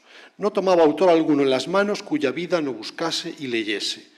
No tropezaba con lugar alguno geográfico, antiguo o moderno, cuyo sitio no procurase averiguar por los libros de geografía. Con el tiempo, no quise pasar por alto voz alguna de las que, a mi parecer, significaban algún mixto de la historia natural, sin consultar los autores clásicos que han escrito de ella para instruirme de sus nombres, de su naturaleza y de sus propiedades y virtudes. Aí tendes condensado o método de traballo del. Atención ao vocabulario, biografía dos autores, xeografía, consulta dos autores clásicos e provisión das súas informacións. Este mesmo método, por outra parte, lle ofrece unha permanente tentación do que ele chama divertirse. Divertirse no sentido etimolóxico de desviarse, pero divertirse tamén no sentido real de pasalo ben, de entreterse, vamos. Pois, como él mesmo explica, si alguna vez me divierto, o es para aclarar un punto de geografía antigua, o para explicar una voz por medio de la analogía y de la etimología, o para apurar la propiedad de algún mixto. Do saber clásico chega ao coñecemento contemporáneo, ou viceversa, do contemporáneo ao clásico, a través das voces da lingua, mediante o descubrimento das súas analoxías, é dicir, a derivación a través das mutacións formais das palabras e da etimoloxía, a transformación dos seus significados. De aí, insisto, a importancia central na súa obra do estudo da lingua, sobre todo o galego, como é sabido, combinando un enfoque semasiolóxico e non basiolóxico, é dicir, a través de nocións relacionadas co enfoque etimolóxico. Na etimoloxía, el topa unha guía para ordenar o seu procedimento. A etimoloxía tamén lle vai servir, os estudos etimolóxicos tamén lle van servir para, de alguma maneira, legitimar a súa tendencia á digresión. Por qué? Porque el, nos estudos etimolóxicos, cando el persegue a evolución semántica dunha palabra, el decátase de que os significados das palabras van cambiando ao longo do tempo a través de asociacións absolutamente inesperadas. En moitas ocasións inesperadas. É dicir, cando observamos a evolución de significado de palabra, vemos como pequenos matices dunha palabra se converten no principal, unha asociación material con unha asociación inmaterial acaba trasladándose a ela, etc. Esta idea que, de alguma maneira, tamén expuxo Gonzalo cando citou, Gonzalo Navaza, cando citou o texto de Sarmiento sobre o soño. Como el considera, bueno, vou falar agora, como el considera que a asociación libre de ideas é un procedimento heurístico moi relevante. Tamén sinalou Joaquín Álvaro Barrientos, que nos acompaña hoxe, que Sarmiento atribúe as súas digresións, sexan lingüísticas ou de outro carácter, unha función heurística, como un procedimento persoal pouco convencional e non formalizado para conectar, di el, asuntos e saberes aparentemente inconexos e velos desde perspectivas inéditas. E desta maneira expor de forma orixinal as cuestións, conseguir descubrimentos, achados sorprendentes ou por a luz sobre problemas recónditos. Por a luz, ou ás veces non é por a luz, é simplemente descubrir o problema, descubrir que existe ese problema. Estas detenciones mías, que los lectores de escuelas llaman digresiones, son frecuentes en mis papeles y en las cuales siempre descubro algo que jamás he leído en libro alguno y, aunque por consecuencias inmediatas, siempre le adapto al principal asunto de mis papeles. Siempre me es indispensable tropezar con voz o cosa que no entiendo. Y esto me sucede muchas veces en lo que leo y en lo que oigo. Y no quiero pasar adelante sin satisfacerme, antes, a lo menos a mi modo, de la calidad de la cosa y de la genuina significación de la voz. Por tanto, aí tende esa importancia da digresión no seu discurso. Naturalmente, el abandónase con frecuencia a digresión, pero a veces se decata de que as digresións o levan moi lonxe dos asuntos en que está tratando. Por exemplo, no tomo 2 de me arrastró la pluma. Me arrastró la pluma. No tomo 2, por exemplo, depois dunha digresión que leva moi lonxe, fai unha recapitulación do que escribiu ata o momento e aproveita para explicar un pouquiño isto.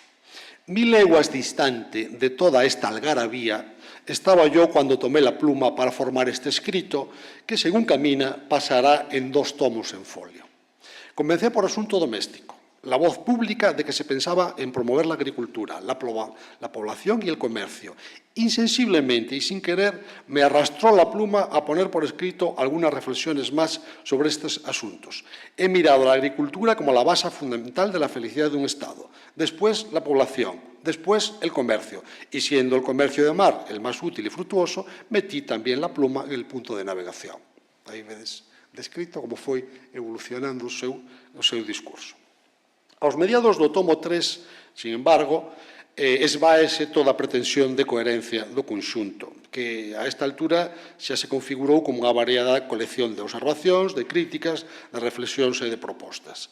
Nesta mesma vea, no tomo 4, aborda unha serie miscelánea de temas da súa preferencia, algúns dos cales viñan acudindo á súa pluma obsesivamente desde décadas atrás, especialmente os relacionados coa educación, a historia literaria e lingüística peninsular e, sobre todo, a historia literaria e lingüística de Galicia e de Portugal. Continúa aplicando o método que acabamos de ver na cita anterior, pero agora non só co énfase na xeografía, senón tamén na cronoloxía, que ele chama xeografía e cronoloxía, chama os 2 ollos da historia. É unha historia que pretende sacar do foco do que agora se di evenemencial, do político, dos grandes personaxes, para poñelo na literatura, na cultura, e o que ainda é máis orixinal, nas persoas e nas cousas. O final do tomo 4, con motivo da fundación dunha Academia de Agricultura na Coruña, retoma en zig-zag asuntos de agricultura, comercio e poboación que antes tocara. Nunha longa explicación que ofrece nese punto, aínda tenta dar un sentido coherente ao disperso discurso previo. Redunda na explicación sobre os motivos de divertir la pluma na agricultura, a poboación e o comercio e xustifica a conexión que existe entre estes asuntos e a educación de mocidade. Pero xusto cando está a acabar o tomo, parece que se cansa e anuncia bruscamente un cambio de asunto. Non prosigo xamais nesta materia de agricultura. Pareceme que escribín dabondo. Obviamente as citas en galego traducinas eu. O comezo do tomo 5, o máis difuso de todos, reflexiona outra vez sobre a hilación do texto que se adquiriu dimensións inxentes apolando novamente a noción de conexión. Unha noción clave para entender o xeito de operar ramificado e combinatorio, cito tamén a Barrientos agora, hoxe diríamos interdisciplinar ou transversal do seu pensamento, e o de vir aparentemente errático dun discurso aparentemente tamén á deriva. En esto de conexiones hai mucho que decir, argumenta, pues los de corta lectura tienen por inconexos los asuntos que leen un libro y que jamás los habían leído. Por a súa banda, él asegura, cuando escribo más tiendo a la conexión entre sí que entre sí tienen las noticias en mi cabeza que a las que podrán tener o no en las cabezas de mis lectores. De maneira que suxire que para captar a sintaxe subxacente, a organización do seu discurso, é necesario palpar la cadena continuada de conexiones intermedias e sucesivas. Este modo de proceder, observa Álvarez Barrientos, responde a su capacidad asociativa y relacional y permite llevar allá los múltiples intereses en los que se entretenía para contemplar los asuntos desde diferentes puntos de vista, de manera que unos explicasen a los otros. Por outra banda, tamén se xustifica como un modo de previr o que el chama repetida monotonía dun escrito ou dun escritor. Unha monotonía que el considera aborrecible, obviamente, seguramente o era, para unha mente veloz, inquieta, en permanente estado de ebulición, como era a súa. En efecto, no tomo quinto, como dixen, o máis disperso de todos, está ausente a agricultura, pero retorna a pedagogía, agora centrada no ensino das matemáticas, e máis a cuestións relativas a leis, comercio e poboación. Seguidamente, desenvolve unha crítica demoledora dos falsos cronicóns e dos fabriqueiros de xenealoxías, denuncia embustes históricos sobre Galicia e acaba a obra con apuntamentos sobre xeografía antiga do país, con especial atención a Pontevedra. Conforme avanza o tomo, o texto vaise esfiañando en disquisición sobre puntos variados, como as festas e os torneos, la barbarie de la fiesta trágica de toros, cito que el di, os exercicios militares, o exceso de coches en Madrid, que é unha das súas obsesións absolutamente recorrentes, ou a matrícula da Mariña a que se referiu hai un momento Uxío Labarta. O discurso acaba desembocando en antigüedades da súa saudosa Pontevedra, un discurso absolutamente caprichoso que fai para o seu propio deleite. E de súpeto acaba. Y con esto me parece que los materiales que amontoné en estos 20 pliegos de mi letra, de Pontevedra, enténdase, o en estos 240 números marginales con tales cuales incidentes que van esparcidos en toda esta obra, son bastantes para que un curioso de Pontevedra se divierta en averiguar algunas más antiguallas mediante nuevas inscripciones. Isto é un canto o contido así moi xeral da obra. En canto á forma, está fora de dúbida que Sarmiento era capaz de compoñer un escrito convencionalmente organizado, redactado con esmero e cunha presentación formal impecable.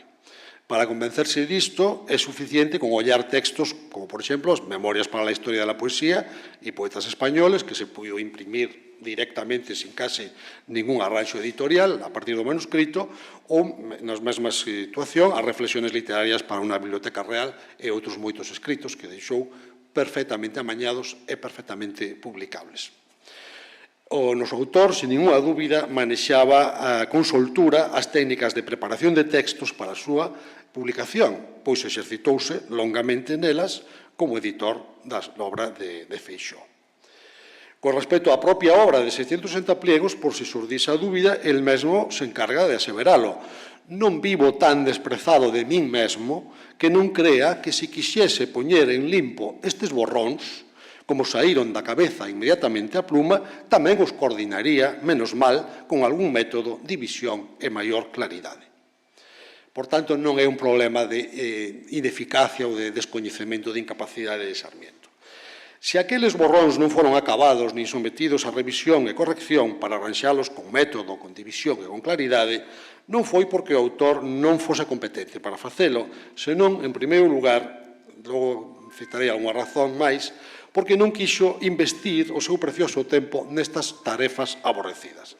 En carta ao Duque de Medina Sidonia, queixase de que tivera que corrixir unha copia do seu catálogo de algúns libros curiosos nestes termos.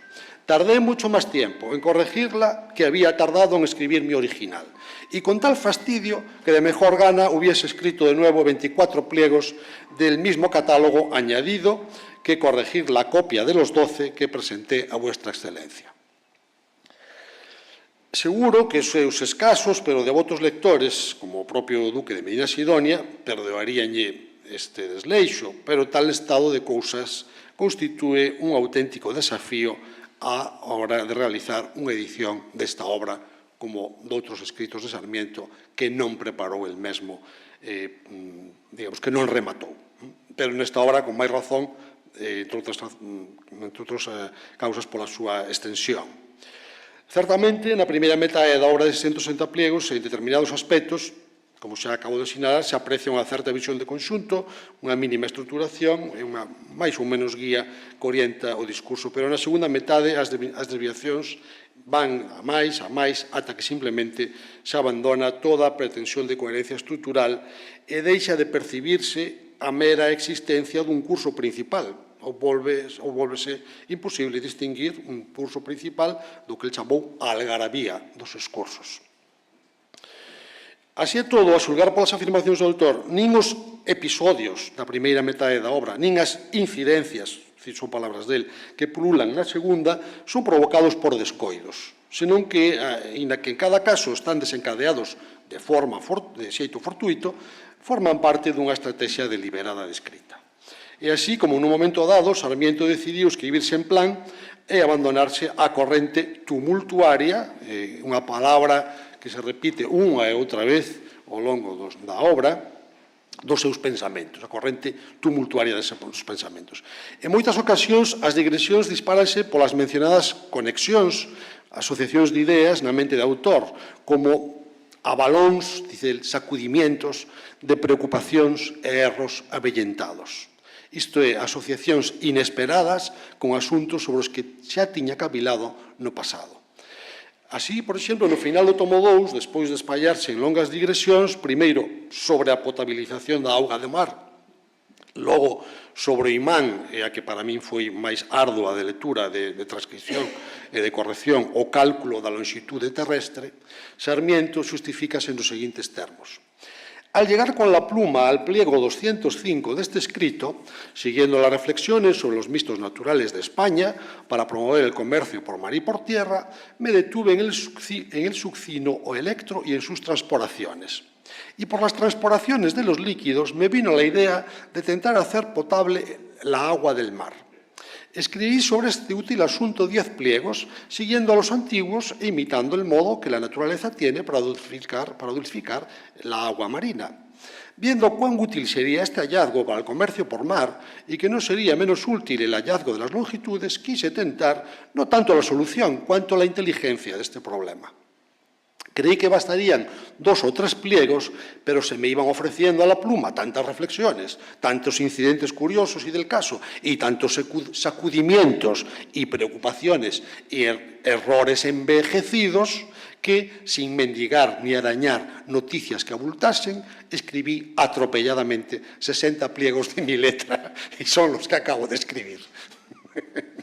Ese escribir atropelladamente, o que él chama los chispazos de mis pensamientos, explica tamén as repeticións de determinados asuntos que retornan unha e outra vez á pluma.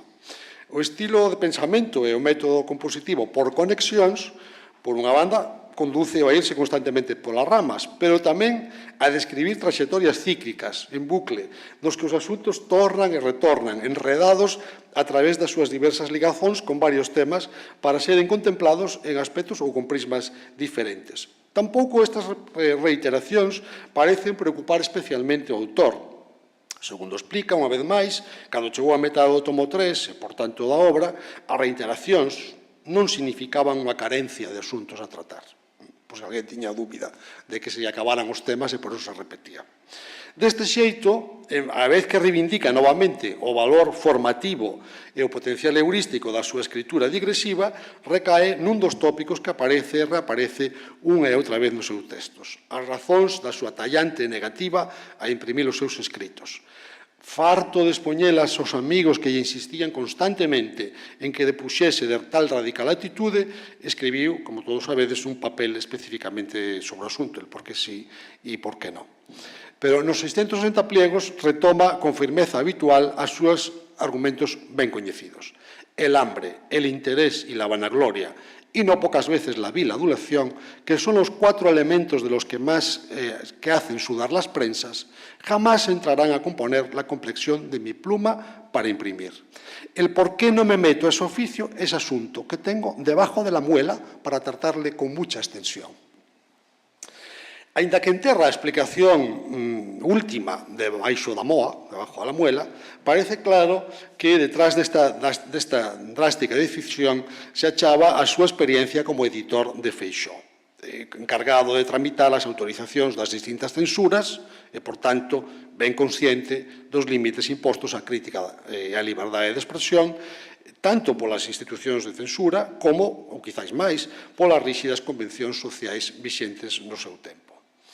Tamén lle permitiu testemunhar os malintencionados ataques, as parvas reputacións e as estériles controversias dos impugnadores de Feixóo, contra os que el mesmo, como tamén sinalou esta mañá en Álvaro Barrientos, saíra a publicar a súa única obra impresa con nome del en vida, a demostración crítico-apologética del teatro crítico universal. E digo con nome porque no ano 35, ou polo menos iso que eu penso, publicou un grosso memorial sobre o tema de foros del 8% de la región benedictina como obra de encargo da súa orde, pero non puxo o nome, está anónimo.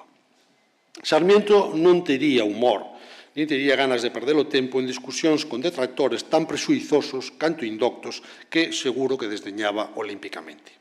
Prefería escribir con total liberdade a someterse á aprobación dunha censura estreita, tanto a oficial e institucionalizada, que coñecía moi ben por dentro, como a censura máis informal da sociedade ben pensante, afeito como estaba a nadar contra a corrente da opinión consensual e do saber recibido.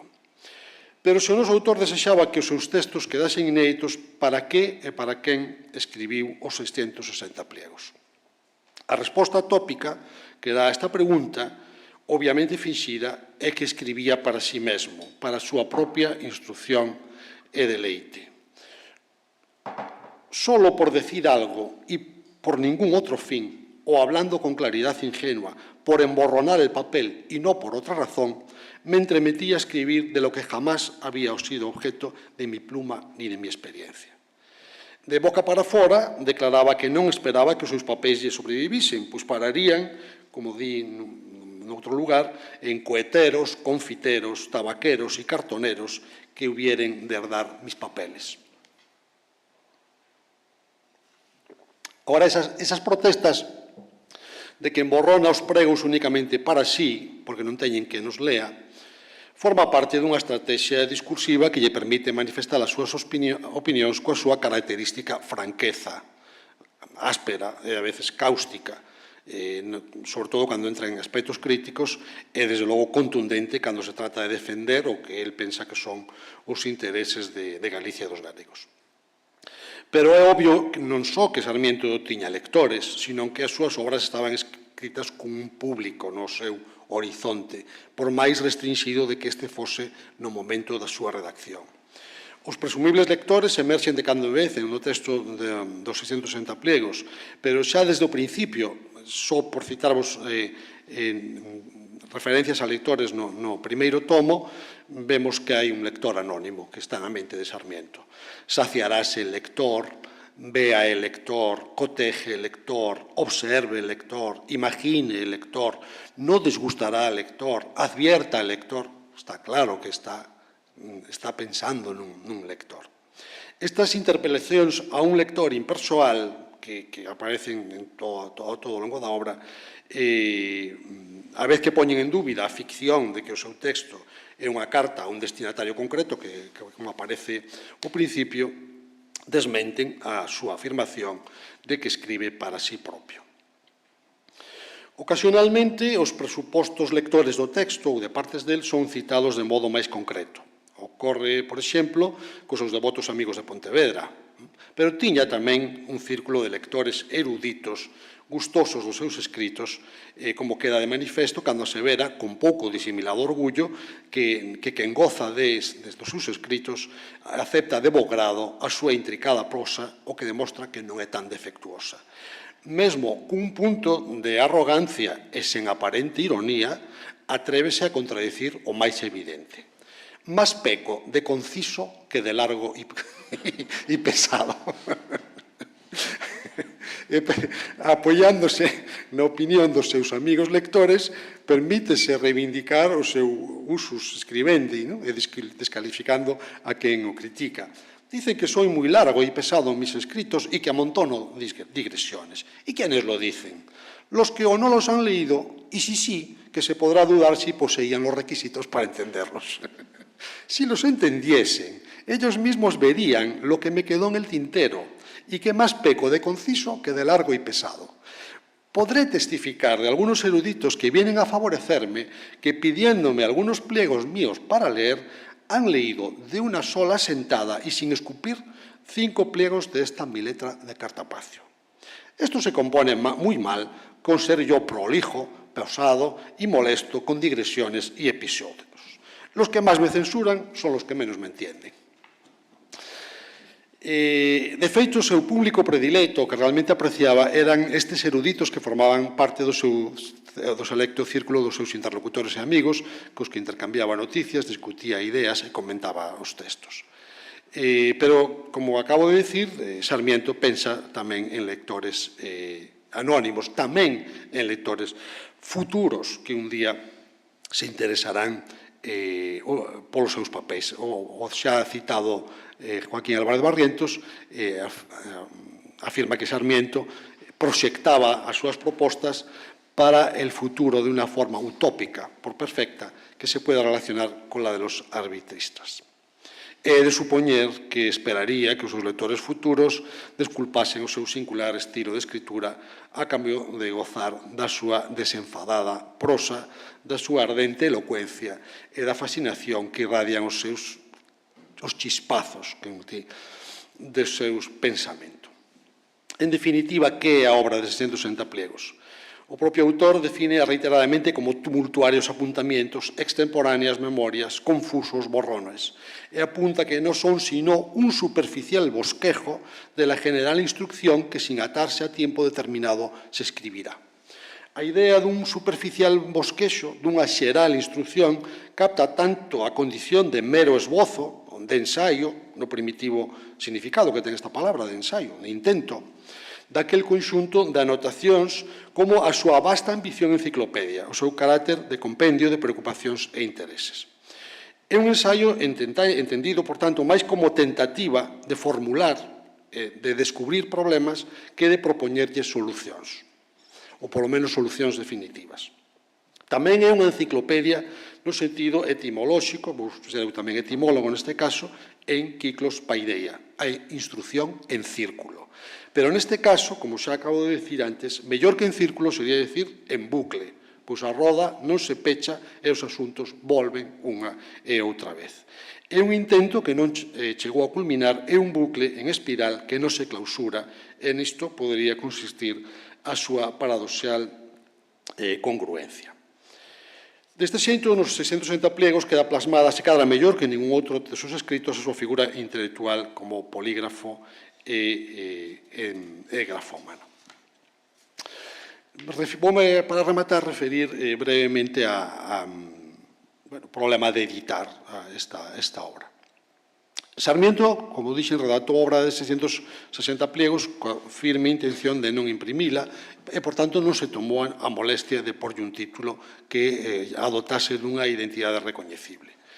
Agora ben, aínda que o orixinal se perdeu, o texto, por sorte, chegou a nós íntegro e a través dunha copia coidadosa realizada en condicións óptimas porque estivo en mans dun escribán moi competente, Pedro Alonso de Salanova e Guilarte, que ademais traballou directamente sobre autógrafo. Hai que ter en conta cando o Duque de Medina Sidonia encarga a copia da colección, encárgalla ao secretario que era fillo do secretario do seu pai, ademais que era un individuo extremadamente competente que foi, ademais, matemático e astrónomo, non era un escribán calquera.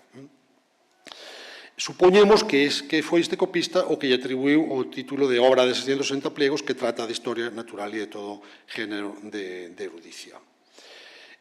A partir de aí, a obra foi coñecido, como xa dixen, como obra de 660 pliegos, un título que se refire únicamente á súa oceánica extensión, pero deixa na escuridade o seu contido. Un contido que, en efecto, como indica a segunda parte do título, abrangue a historia natural e todo xénero de erudición, ou case todo xénero de erudición. Foi por isto que, cando empezamos a falar da edición desta obra, do título da obra, por idea de don Manuel Díaz, don Manuel dixo, pero como imos publicar un libro co título 660 pliegos? O sea, a xente preguntase, pero de que vai isto? Bueno, falando un pouco a partir deste cuestionamento de don Manuel, decidimos invertir a orde de título e subtítulo, de historia natural e todo género de erudición, obra de 660 pliegos. Como xa se dixo, por tanto non me vou estender moito, o proxecto de edición da obra comezou hai 20 anos, cando se dedicou o Día das Letras Galegas a Sarmiento, no 2002, pero realmente empezamos a traballar seriamente sobre a transcripción da obra en 2005-2006. Inicialmente, tiñamos pensado incluir no tomo 1 a serie de estudos introductorios e no tomo 5 unha serie de índices. Iso é o que explica, se non extraña situación, de que se publicasen primeiro os volumes 2, 3 e 4, porque un iba a levar uns estudos que non se tiñan e o 5 ia a levar uns índices que estaban en preparación. Os tomos 2, 3 e 4 apareceron en 2008-2009 e despois, por atrancos irremontables, tivemos que parar o traballo. Por sorte, estes atrancos puderon ser superados e agora estamos en condicións de ofrecer os 5 volumes. Agora temos 4, pero, como digo, en cuestión de días teremos tamén o 5º. É unha alegría conseguir que se faga neste ano en que se cumpren o 250 cabo dano de Sarmiento.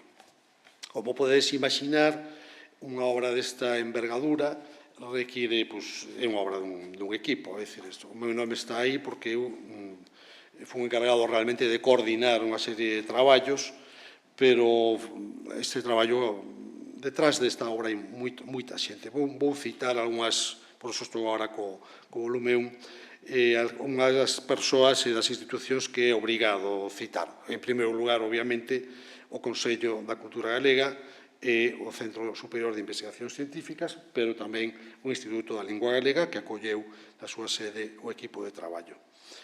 A duquesa de Medina Sidonia, agora falecida, Luisa Isabel Álvarez de Toledo, falecida en 2008, a encargada do arquivo da Fundación Casa de Medina Sidonia, Liliane Dalman, o que foi director e que hoxe nos acompaña, moitas grazas, Carlos, do Museo de Pontevedra, Carlos Valle Pérez, e entre as persoas que traballaron máis directamente,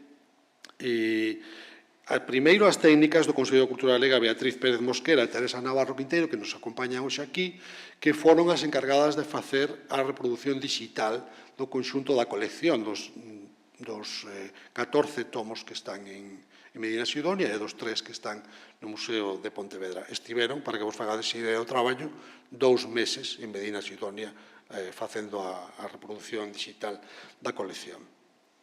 a Silvia Pérez Viso, que foi a persoa que máis traballou no aspecto da transcripción, da primeira transcripción dos textos, Raquel López, que tamén colaborou na transcripción, e logo o equipo editorial, que basicamente está composto por Serafín Alonso Pintos, por Xosé Antón López, que está aquí tamén, que se encargou sobre todo da parte latina, que non é unha parte menor, da obra. É dicir, realmente Silvia Viso, Serafín Alonso e Xosé Antón López foron absolutamente colaboracións imprescindibles para facer isto posible. Tamén teño que agradecer aos membros da Comisión Científica do Proxecto Sarmiento, en particular a Antón Santamarina, a Francisco Díaz Fierros Viqueira, que tivo que marchar aí un momentiño, a Pexerto Saavedra, que tamén nos acompaña, e ao que xa citei antes, Manuel Cecilio Díaz e Díaz. Obviamente, os que foron presidentes do Consello da Cultura Galega, o saudoso amigo Carlos Casares, que faleceu o mesmo ano das letras de Sarmiento, e que deu o primeiro impulso a este proxecto, a Alfonso Zulueta, tamén falecido, a Ramón Villares Paz, que tamén agradezo moito que viñera hoxe a esta presentación, e a Rosario Álvarez Blanco, que deu o impulso definitivo para que esta obra fose posible. Non sei se me esquezo alguén, pido disculpas por anticipado, pero basicamente isto era o que quería decir. Moitas grazas.